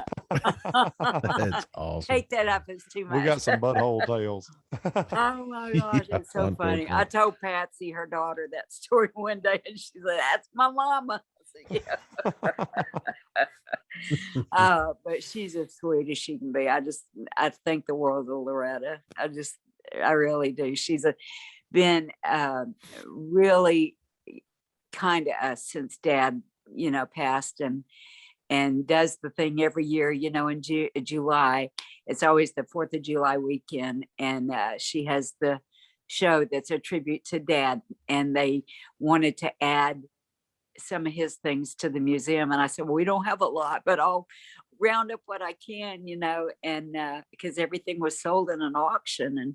And they said, "Well, whatever you can come up with, we'll make it special." And they did. And they set the museum up with a section, for Dad. And it's really nice for her to share her space. And she did a video talking about him, and what good friends they were, and how much, he meant to her and her life. And she was so, she loved their memories of their time together on Earth. And so anyway, she's just wonderful. She's wonderful, but she's a character. She's a character. Well, besides Loretta, who else would you Okay. think sticks out, as somebody that was the very interesting character to You me? mean like funny, haha, or Just sticks out like sore thumb compared to everybody else, no matter what it may be, funny or crazy as hell or whatever, no? You ain't gonna get me to go down that road. But there's some crazier and hell people. Hey, I tell you that's yeah, okay. So yeah, I I tell you mean, one, and you may not even remember him, but oh my gosh, oh Lord, now I just went blank. Oh, I can tell. Farron Young. Do you remember Farron Young? hey, he's on here 1972. Farron Young, Glenn Campbell, Conway Twitty, and Loretta Lynn all on the same Oh page. yeah. Oh yeah. He cussed like a sailor now. And I went on the bus one time, or he came on the bus. I was there on the bus with Dad, and he came in and said something, something off colored. And Dad said, "Farron, my daughter's here." I mean, I was, 19 years old, but still Daddy was very protective like that. He said, "My Yeah. daughter's standing here." He said, "Oh hell, I'm sorry, honey." But oh yeah, there's lots of Farron stories. He was, oh yeah, he was a real character. Oh, he had that. Yeah, he had that song "Hello Walls." Yeah, he did. He sure did. He was big, during his time when he was having massive hit records. And If you ain't loving, you ain't living. He had that song. yeah, Somebody redid that, covered that. yeah, probably so. Yeah, but he had a bunch of hit records. I mean, he was big, big, big back then. That's gonna bug me now. Okay. Yeah. George Strait covered it. I knew that was a okay. hit by somebody else too. Yeah. But yeah, he covered it. George Strait. Yeah. You ain't loving, then you ain't living. Yeah. Yeah. I told you, did I tell you that story? John, my husband, was singing backgrounds. I may have told y'all this, but he was singing backgrounds at the ACM Awards. And I was, there during rehearsal, and I walked by this guy that had on like a baseball hat, and little short guy, little tiny guy. And And I walked by him and I went, I looked again and it was George Strait. I didn't even recognize him. He's a little bitty dude. And So was you know, Kenny Chesney and Tim McGraw. oh, well, now I know Kenny is. He looks small, but I thought George was taller for some reason. I don't know why. Who else did you say? Tim McGraw's a little bitty guy. Yeah. TV, they make him look like he's tall I and whatever. know. You They go did look the at him same in thing with person. Sylvester Stallone. Rocky and Rambo Oh, looked yeah. like huge men, and that dude's, you know, Exactly. small. I know. It's Mm-hmm. crazy because most of them are small. I don't know why, but they are. Trace Atkins is a big guy. Now he's tall. Hank Williams Jr. was a big guy. Real Yeah, big dude. yeah. Hank Jr.'s tall. Yeah. Trying to think who else is there. Not a whole lot of tall ones. Now your Alan daddy Jackson. was 5'10". Oh, Alan. Yeah, Daddy was 5'10". Yeah, that's I right. saw that. Somebody that. used to tell rumors about that Alan Jackson had to have his pants special made because his legs were so long. Legs. Yeah, he's That's crap got I used long to hear when I was legs. little. Yeah, he's got long legs. I told you about. We went to his 50th birthday party, didn't I? I don't know. At his house. Yeah, it was I at think his so. house. You know, John sings on all his records, and so we got invited to come to his 50th birthday party, and that was really cool. Because it was just music industry people that were there. It was special invitation only, you know. But they had, because it's a huge. Well, they've moved since this house, but they had golf carts for everybody because there was so much land. You Hmm. know, they had a little log cabin out on one part of their property, and but it had, I know, I mean, it was crazy how big it was. They had tours of the home. You could go through the house. So we went through the house and I looked in all the drawers. No, I didn't. I'm kidding. I didn't. But anyway, so we went through the house and everything. And then they had a big, huge dinner. They've got a gymnasium, or at this house they did. They had a big, huge gymnasium basketball court. And they took that whole gymnasium and they put, you know, white fabric throughout the whole thing and then lit it with these blue lights that were for, you know, when they dim the lights, it would be these blue accent lights up on that, all that white fabric that was gathered around. And they had a sit down dinner for everybody. It was absolutely gorgeous. And then after it was over, we all got on golf carts, and there was probably 100 golf carts there for everybody. So we rode over to he had a big pond, and we rode over to the pond, and then they built this big bonfire with actual trees. It wasn't no, you know, logs on a little fire. It was trees, and everybody sat around the campfire thing, you know, but it was a lot of fun. That was a fun night. I enjoyed that. So that's Somebody said that he's got a big pad up here on Pickwick Lake up near Savannah, Tennessee. Yeah. Well, I mean, I go by it all the time. I do a lot of work there, but Yeah. there's several huge homes like overlooking the lake. And so somebody said that. Yeah, he so I could. don't know for sure. You know, that's the last house I was at, and that was when he would be 50. It would turn 50, so it's been 10 years or more. 10 years ago. I don't know how old Alan is now, but it would have been his 50th birthday. So anyway, it was fun. It was fun, and I got to see a lot of industry people, you know, that I hadn't seen. I mean, I was standing there with Nicole Kidman and Keith, and you know, that was pretty cool. They were standing right beside us. We were waiting in line to go to the bathroom, and we said hi to them, and so they were very nice. Very quiet. He's 63. 63. So it's 13 years ago.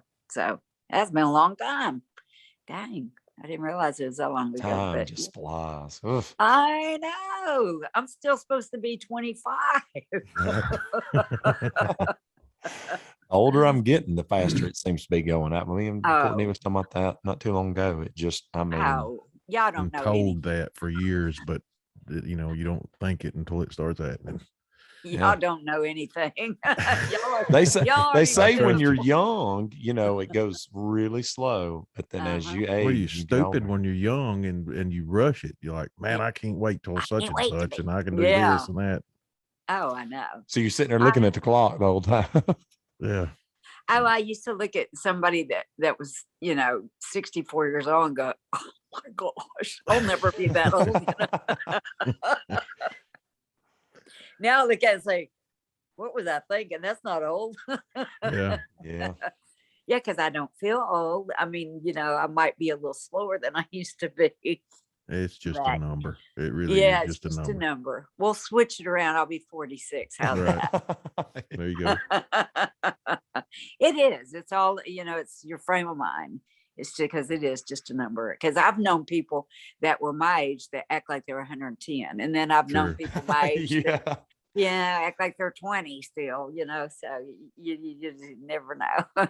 But I've seen people my age and I go, what is wrong with you? Get up and move, do something, have It's fun. the same way, even with middle-aged people. It's the same way. I mean, What do you I mean know people. middle age? Wait a Well, minute. 40s and 50s. I see people that are 40s and 50s that act like they're 150. And then I see people in their 40s and 50s that act, 20 and 30, I'm so, middle age. yeah. There you go. We'll add you in there. We're going to add you in there. You're with us. I'm in the senior group. I know. I'm kidding. I'm just joking. Well, I mean, shoot, there's people every day, now living a whole lot longer. I mean, used to 100 was a mark that nobody hardly hit, or whatever. Oh, I know. And now you hear about it all the time. You hear about, people, they have their 110th birthday. Yeah. Well, and you're a woman too, so women tend to live a lot longer than men. So yeah, well, we'll see. But yeah, it's amazing. I mean, with the new medical technology and stuff, they can early detection is a big deal. These people that won't go to the dang doctor for a routine checkup, I don't understand. What is wrong with you? That can prevent bad stuff from happening to you down, they can catch it early. And then, it's like my mom, she would not go to the doctor for anything. I don't need doctors, they'll kill you. Well, then when she finally, she had her head on collision and they found the cancer in her lungs, and she realized, but she could have caught it early and she wouldn't go to the doctor. But I just don't understand. I'm all into preventive checkups and stuff. Yeah. Well, like you said a minute ago too, the getting up, moving around thing. I mean, yeah, that makes all the difference in the world too. Oh yeah. Well, don't get me wrong. I slept in my chair this afternoon. Well, I mean, yeah, but I'm yeah, that's as long because as you're a somebody's night not owl. doing that I'm an night all owl, day, you're every right. day. Yeah. Oh yeah, and I just had a big weekend at the Oak Grove Casino last weekend. Done a lot of walking around there, didn't you? Oh my gosh, I did, but we didn't. You got go to their bed. ass back, didn't you? I did. I sure did. But I didn't go to bed till like 4:30 in the morning, and I was up back down there on the machines by 8:30. So it's crazy. She left that building this weekend going, I got y'all back. Payback's Well, a mother, ain't it? There's a crew of I people know. following last into the time I was parking lot. there- Huh? There's a crew of people probably following you to the parking lot. We got another room right here for you. You sure? Yeah, Can I you get sure you a don't want to stay drink? one more night? Can Yeah, we not get you a really. drink? Come back. No, I told y'all I hit the $5,000 jackpot. I was so excited, not this past weekend, but the time before. I was sitting there and it does this whole thing where the little thing spins and spins and spins, and you don't know where it's going to land. And if it lands on the grand, that's $5,000. I thought, oh my gosh. I Nice. was so excited. It was pretty fun. I like when you get to play on their money. So Yeah, that's way more fun. for sure. Oh yeah. So you just do the machines. You don't do the. I don't know anything about That's all the they have tables. there. Oh Yeah, they don't really? Okay. Yeah, I hadn't seen any table games there. Oh No, okay. they're I just- ain't even they're looked just- around it like that. I just. And a Yeah. matter of fact, last time I went to Tunica, Uh-huh. I think that's the last time I played anything. I went to trying to find a roulette wheel, and it wasn't the traditional table there. They had a Oh. roulette wheel inside a machine. It was a real wheel, Oh. but it was a glass case over it. You sat down like a machine, and pick, you know, Trying to keep put Oh, your you're numbers kidding. on, people. and then it would spin, and you look over in that glass, and it would hit, you know, and then it'd show you on the screen what it hit. I'll and be darned. it's I kinda lame. haven't been to Tunica since I found these here, but I can't remember which casino it was there, but oh, okay. I always stayed at the Gold Strike there, and yeah, that's nice. yeah, it's nice. Yeah, but now, to me, it loses something when you start getting too, too much that way. Yeah, They've just gotten where they've taken a lot of the fun out of those kind of games. But sure. I'm a slot machine girl anyway, and it doesn't bother me. That's the kind of stuff my mom likes too. She'll sit on a penny machine and play for days. Oh She yeah. loves it. And used to, you think, well, a penny, that's not that much to bet. No, you bet $5 and $6 a time. I Well, mean, the you could, penny's not a penny anymore either. Like, you get on a no, penny it's not. machine, but you gotta play 30 cents or something like that, Oh, or 60 yeah, cents. that's Like, 60 cents. Yeah, yeah. usually that's a minimum. That's right. And I go on up. What's the most you've ever won at one time? Well, I mean, I have on like one roll or through the night. One Let's roll. do. Okay. All right. Yeah. Yeah. We'll do that first. Through which one? Yeah. On a roll. What's Just one Oh, hit. one roll. The 5,000 was the biggest I've That's hit. the big. Okay. Okay, And then that the was my night. biggest. Yeah, then I've been like, I think it was the night y'all were there. No, it might have been the time before y'all came. But just on one machine, I was up $3,200. And then, I keep playing. That's my problem. I don't like put it in my purse and go home. I'm the kind, if I I get up $20, I'm like, I'm done with you people. I'm out. You sound like my husband. He's not a gambler, no, but I make up for both of us. I have too much fun. I But this- can't. I don't know. The table games like some blackjack or something, but Yeah. I'll sit down with $40 and play long enough to get a meal comped, and I'm like, all right, well, I would have spent that anyway. So Yeah, well, that's true. Well, when I used to go to Vegas with Dad, he would be out there 2 weeks at a time, right? I mean, we would all fly out there, not just me, but all of our family. We'd all go out together, and usually we just stayed like a week. But I got to know the blackjack dealers and the craps people, the craps dealers or whatever.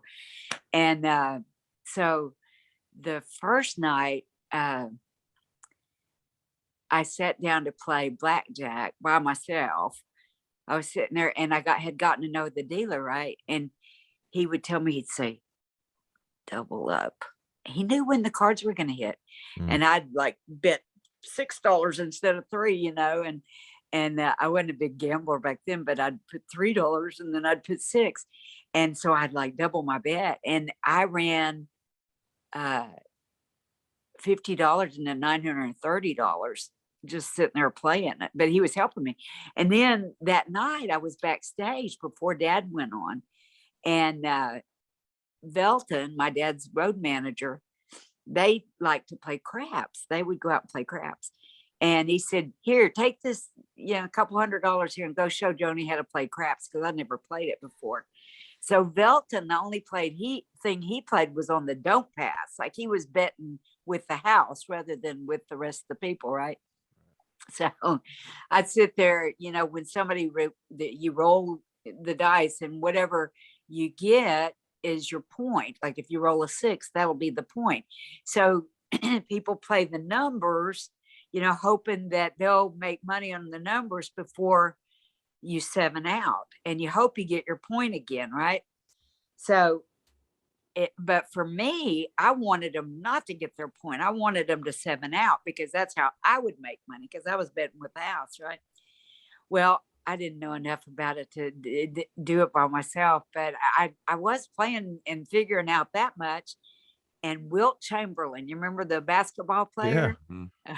He comes up there to my Wow. table, and they pass the dice to me, and he's standing there, watching me play, and I start rolling, and I mean, I hit my point every time, and I was losing my little $5 chip every time, you know.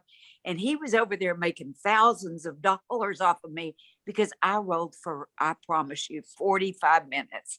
And I didn't know enough about it to switch my bet over, you know, the opposite. I just knew how to do the one thing.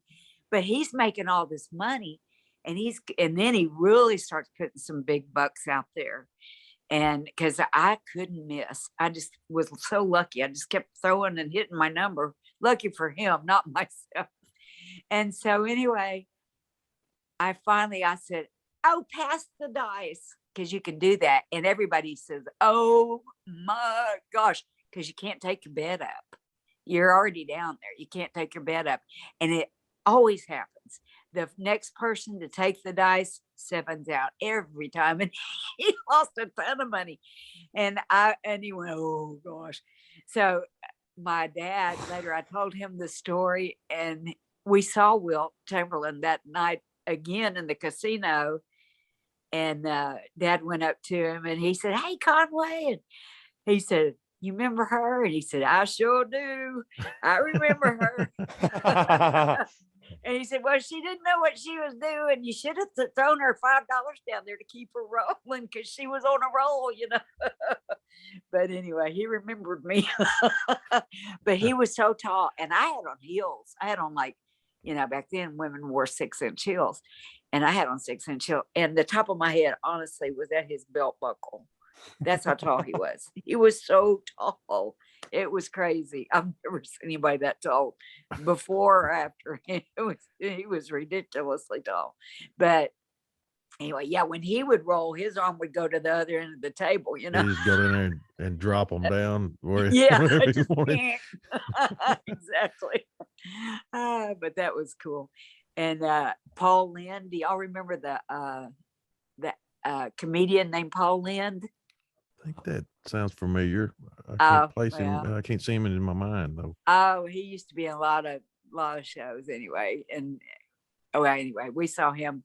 I tell you who else we got on the elevator with. And it was Muhammad Ali. Huh. And we rode up y'all remember Muhammad Ali? Yeah. Oh yeah. Oh sure. Okay. So we rode up the elevator with him. That was pretty cool. And then we all got on there one time. Our family was on there, and I was just kidding. There was this drunk guy gets on the elevator, and he says, he looks around at us, and he's got that one eye shut, you know, trying to, you know, focus.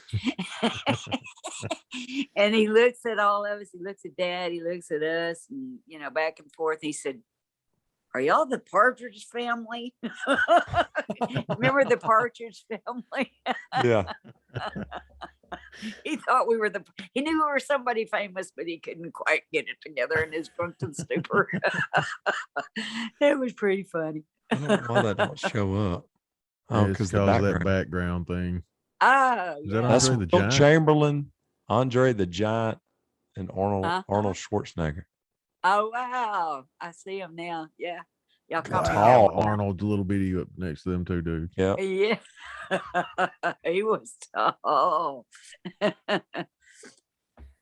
my goodness. There they are holding him. I've never seen this picture. Oh. You just hold on. Yeah, I see it. Hold on. Let me try to get it to. Looks like a little wrestling action figure. Yeah. It's trying to do it to the picture. Hold it up above your Dukes of Country. Maybe it'll do it up there.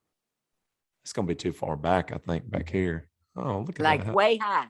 Oh, your phone. Oh, it's on your phone. Yeah, it's on my phone. Yeah. Well, try holding up about 2 feet. That's weird that it's doing that. It is weird, isn't it? Did you ever have any guys try to date you just because you were who you were? Sure she did. Well, yeah. Oh, Yeah. yeah. I mean, I just thought that would definitely be a thing. You know. Oh, yeah. Well, yeah. I mean, it would bring them up to say hi, and then, well, you want to go out, you know. Yeah.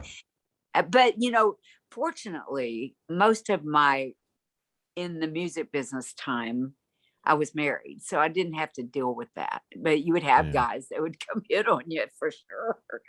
You know, I had one guy one night.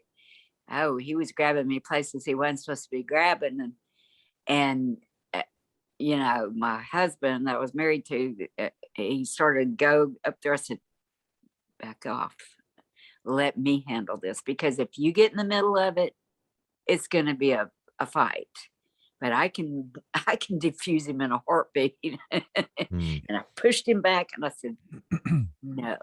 And he's just like, "Okay."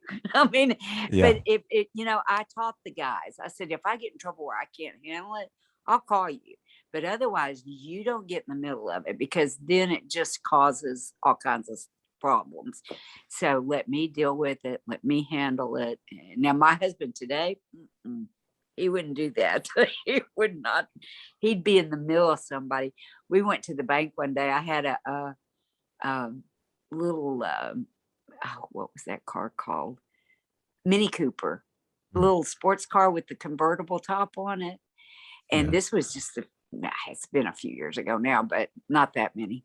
But anyway, we were sitting at the bank, and the top was down, and it was taking the lady forever in the window, you know. And this guy was behind us, and he was "Move it, move it," you know, just screaming at me, yelling at me like I could do something about it, you know. Mm. And I'm going like this, like I can't do anything. And next thing I know, John's getting out of the car, and he goes back there. He said, "Don't you ever." And when John has that look on his face, you know, you better back up, because he would take on a freight train, and he's not scared, and he knows how to, you know, fight. So you better back up when he gets the look, you know. But anyway, he said, "Don't talk to my wife like that." And he defended me, you know, and I appreciate it. I said, "Honey, get in the car, please. I don't want to fight in the middle of Regions Bank parking lot." But anyway, sorry, I need to get a drink. But it was pretty funny. I thought we were going to have a tumble right there in the parking lot of the bank. But he's very protective. Oh, you don't mess with somebody he loves. I mean, you just Sure. don't even think about it. Oh my gosh. Did he hear about the first podcast? Oh yeah, he was, you know, he was sat down here for some of it, and then he's heard my crap before, so he went upstairs.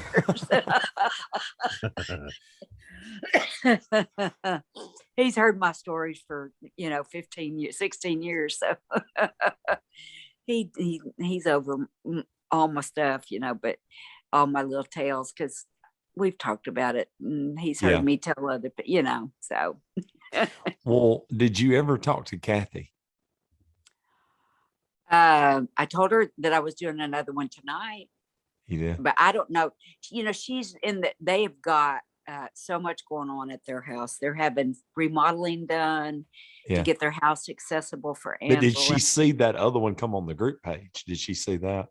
I don't know if she did. I haven't even asked her about it. But now Liz, well, she's one of our dear friends, both of us, but she and Kathy are very close.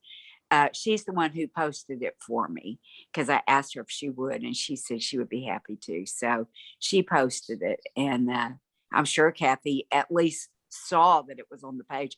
But I don't know how much she's been able to be on Facebook, because they got to Colorado Springs and they all got COVID as soon as they drove up. After they got over that, then they were in the middle of moving, and it's like still a disaster. And then there's areas that they had to immediately have a guy come and rip out, because, you know, Angela's in a wheelchair. So they have to make the house accessible for her. So they've really not let their tail touch the ground since they've been there, you know, basically, because there's just been one thing after another. They're still not unpacked. They had to stop and do renovations before they could even continue to unpack. And then tonight they sold their house. She just told me they got a contract on their house here. So yeah, she's had a lot going on. Who's going to take care of Angela if something happens to Kathy? I don't know. She's got brothers, so I'm sure one of them would step up. Kathy's got a grandson that is 20. He's going to be 23, I think, and he's engaged. Could be him. I don't know. I know I wouldn't be the one because I'm older than Kathy, so she would have to find somebody younger. I don't know. Yeah. Because I mean, she'll need somebody for the rest of her life, won't she? Yeah. Yeah. She can never live alone ever. She can't drive. She will never be able to live alone. Now, Tony's, he's really good. Her husband is really good about helping with it. I mean, he's wonderful. Even though he's not her natural father, he adopted her. Well, not really adopted, but Angela took his name. She said, when I woke up from my coma, I didn't feel like Angela. I don't even know who Angela is. So she went down this past year and got her name legally changed to Annabelle. And then she took Tony's last name because he's the only dad she remembers. And he's, even though, he's not really old enough to be her, well, I guess he is old enough to be her dad, but still, he wasn't her natural father, but that's who she knows was her dad. So, yeah. Well, see, like Leighton, my boy, that's got Down syndrome, he'll never be able to, he'll always be with us, Yeah. So, yeah. I mean, he maybe can, maybe his own little place in the backyard or something, but not, Yeah. really, Oh, I know. I understand. Yeah. That, even some people that have other disabilities, they just can't manage to live on their own. You have to figure all that out when you have a child in need like that. And Angela was, 38 when it happened, or getting ready to turn 38 when it all happened. So she was young. Yeah. But she had been totally on her own and taking care of herself for a long time. No, I'm sorry. She was getting ready to turn 37. That's what it was. Oh yeah, she had a child. So yeah, and Kathy was already had her life at the way she was going, and then it just totally changed all of a sudden. Everything turned upside down. Like having a child back at the house, real young. Yeah. Wow. Yeah. And she's sweet as she can be. I mean, she. Oh yeah, I've seen video. Yeah. And very intelligent. I mean, she knows, she doesn't remember things, but she lives in a little child fantasy world in some ways, but then in other ways, she's very intelligent. You can talk to her about any subject and she'd go toe to toe with you. But other things, it's like she doesn't understand, she doesn't understand the world like it really is. So, but she's precious. She's just precious. And I just adore her. And we have a special bond. And every morning on the phone, we call and have our coffee together. And it doesn't matter, what I've got going on that day. I'm going to make time to call her first thing. So I do it every single day. So she don't remember anything before it. She doesn't remember my dad.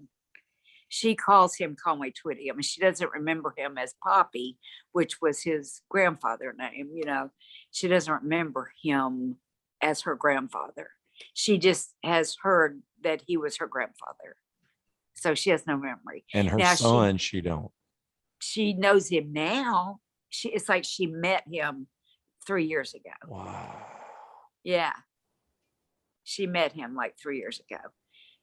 For the, in her mind, for the first time. She has no motherly instinct like I gave birth to you, and don't you remember when you were a baby? And she has none of those memories, zero. So when she woke up, she didn't know Kathy. That was her mother. She didn't know anybody. We would go in there and sit with her. I'd go sit, and Kathy was there all the time, and I would go stay a lot of time. And she'd like open her eyes and smile at me, but she had no idea who I was. She just knew I was somebody that loved her. and cared about her, but she didn't even know who she was. You know, that's what's so strange about it all. She didn't even know who she was. I could tell from the live the other day that, you know, she, like you said, in a childlike world. Yeah, yeah, yeah, Wow. yeah, in a lot of ways. But they said if she hadn't have been so educated, you know, because she had 2 degrees and 3 degrees, counting her master's, and then she was her dissertation away from her PhD. So, and she was teaching school at the college, the university. So, you know, she was very smart. And they said Wow. that's what kept her level of functioning so high, was the fact that she was so elevated prior to Yeah. the, you know, the stroke. So Kind of already made all those, I don't know, neural everything, connections, maybe. yeah, the brain was already working at a high level, you know. Right. And then when that hit, it saved her from really going down, because if she had been an average or less person, she wouldn't be at the function she is now, more than likely. So yeah, it's Did they say interesting. she will get any back, or do they don't know, or no? No, she won't. No, she had, when it happened, she had 3 strokes, which are brain bleeds, right? And she had a blood clot like this big down in the center deep part of her brain. And they said that if they didn't, the neurosurgeon told us, he said, if we don't remove the blood clot, it will kill her. But if we give her blood thinners to dissolve the blood clot, he said it's in a part of the brain we can't go retrieve it. So if we give her too much blood thinner, because she already has 3 brain bleeds, she could hemorrhage to death in her brain. Yeah. So I mean, it was just one of those deals. You were just there was no good way to look, you know. Damned if you do, And damned if you don't.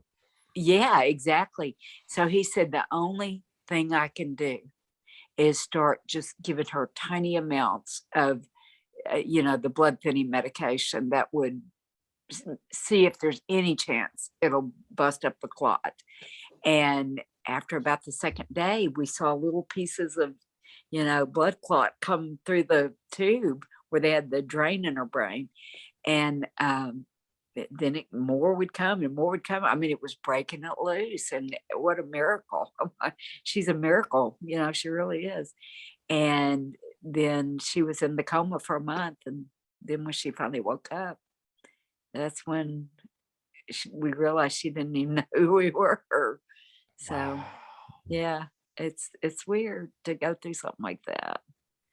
But she survived, and now she knows us all. And now she has short-term memory. Like she can, you can meet her and she'll say hi to you and call you by name and everything. She's able to do that, but she can see you in 3 days and she won't remember she met you, unless you're somebody that she sees on a constant, Yeah. you know, time. And then it becomes like imprinted in her brain, but she'll forget in 3 days. And if you tell her something, she has to write it in her phone. And, you know, then she'll go back and she knows to check her phone every day. It's kind of like that movie 50 First Dates. Did you ever see Mhm. that? Yeah. Yeah. It's that same kind of thing. Yeah. Yeah. Yeah. It's Yeah. so wild. It is. It is. It really is. Well, is there anything else you want to share with us that maybe you thought about? We can go back. Let's yeah, so I just want to let everybody know we have merchandise available, and it's really cool stuff. There's 2 places you can get merchandise on Dad that we control. There, if you see t-shirts out there anywhere else, don't buy it, because it is bootleg, and these people do not have permission to be selling it, and they're basically stealing the intellectual property rights.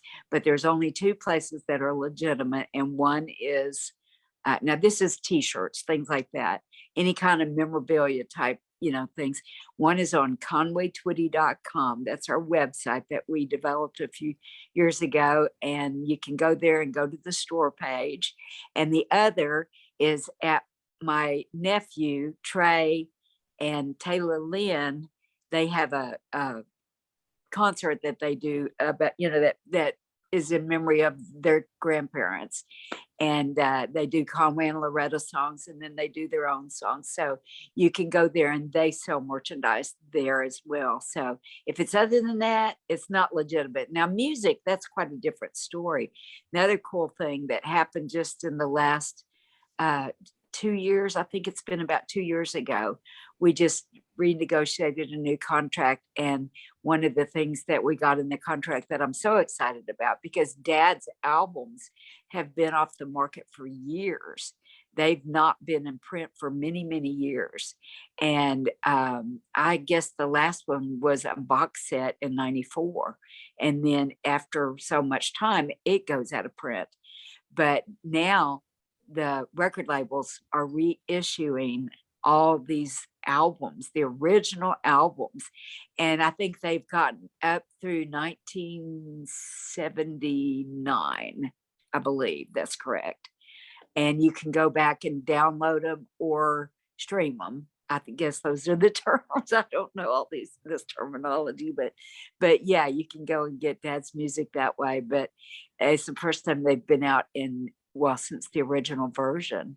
And most of them were just on vinyl, back in the 60s, like, Hello Darling album, things like that. Or the song, my song with Dad, Don't Cry Joni, was on the High Priest of Country Music. That was that album.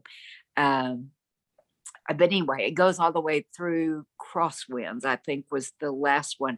And that's where he did the hair change and the sound change. Everything kind of started getting more modernized. And that's when he made the changes in his sound and his looks. So that is a great album, the Crosswinds album. A lot of people have been begging us for that for years, but we don't have control of it. The record label does. So, and then he had some years when he was on Warner Brother Music as well. So they've got some things on there too. Warner Brother and Elektra, I think, was the other name that they had a small version division of. But anyway, so it's really cool that you get Dad's music now. And of course, we've got the merchandise. So go visit conwaytwitty.com. See what all the cool things we have. Yeah. Go get some t-shirts and the best music ever made. Thank you. Absolutely. Absolutely. Well, we love you, and this better not be the last time that we get to see you. We want to visit, and we want to obviously, hopefully, we'll see you at the show, but I'm talking about, we'd like to, visit on a personal level again, because I really enjoyed that.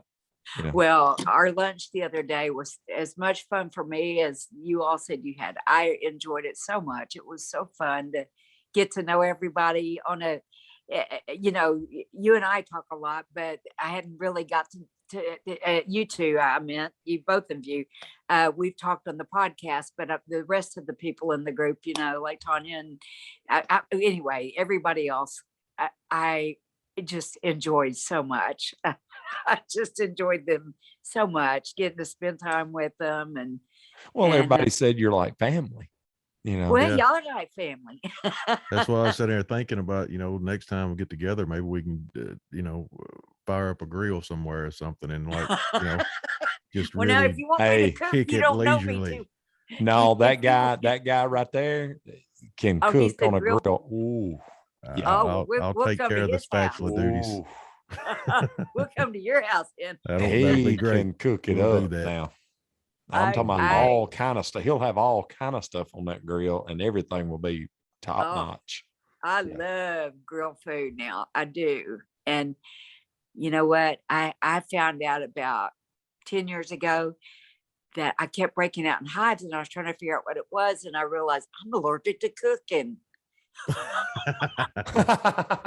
God. I I've used seen- to I've cook seen I was that so waiting on good. something. firsthand. I've seen that It's firsthand in true. people before. I was waiting on a food name after that, and it never came. And I was like, "Oh my gosh!" No, it's just cooking in general. No, John and I learned right off the bat, we are so opposite on our food, you know. I mean, he likes a big chunk of meat and I like stuff like in casseroles and so we're just so different. Now I love ribs and stuff like that, but as far as a big chunk of steak, I'm, you know, that's just if I can put ketchup on it. I know That's allowed. it's allowed, okay. But anyway, we finally figured out we can go eat, get exactly what we like, and we don't have to worry about the cleaning up the mess afterwards. So we Yeah. just started eating it. We eat out all the time. So poor thing, he hadn't had a home cooked meal. I did cook for Christmas Eve morning. No, Christmas morning. It was breakfast. Hey, that's my favorite Oh, meal. yeah, man. Oh, I'm it down for was breakfast good. at any Yeah. time of day or night. Oh yeah, Me we too. had bacon and sausage and hash brown casserole, and I made scrambled eggs, and then we had biscuits and gravy, and oh, it was good. Ooh. It did turn out. It turned out good. I was shocked that I was able to do stuff again. Especially if well- it's homemade biscuits. If somebody knows how to make homemade biscuits real good. Mm. Mm-hmm. Well, now you're talking to the wrong person. I used to make them. I used to cook all the time.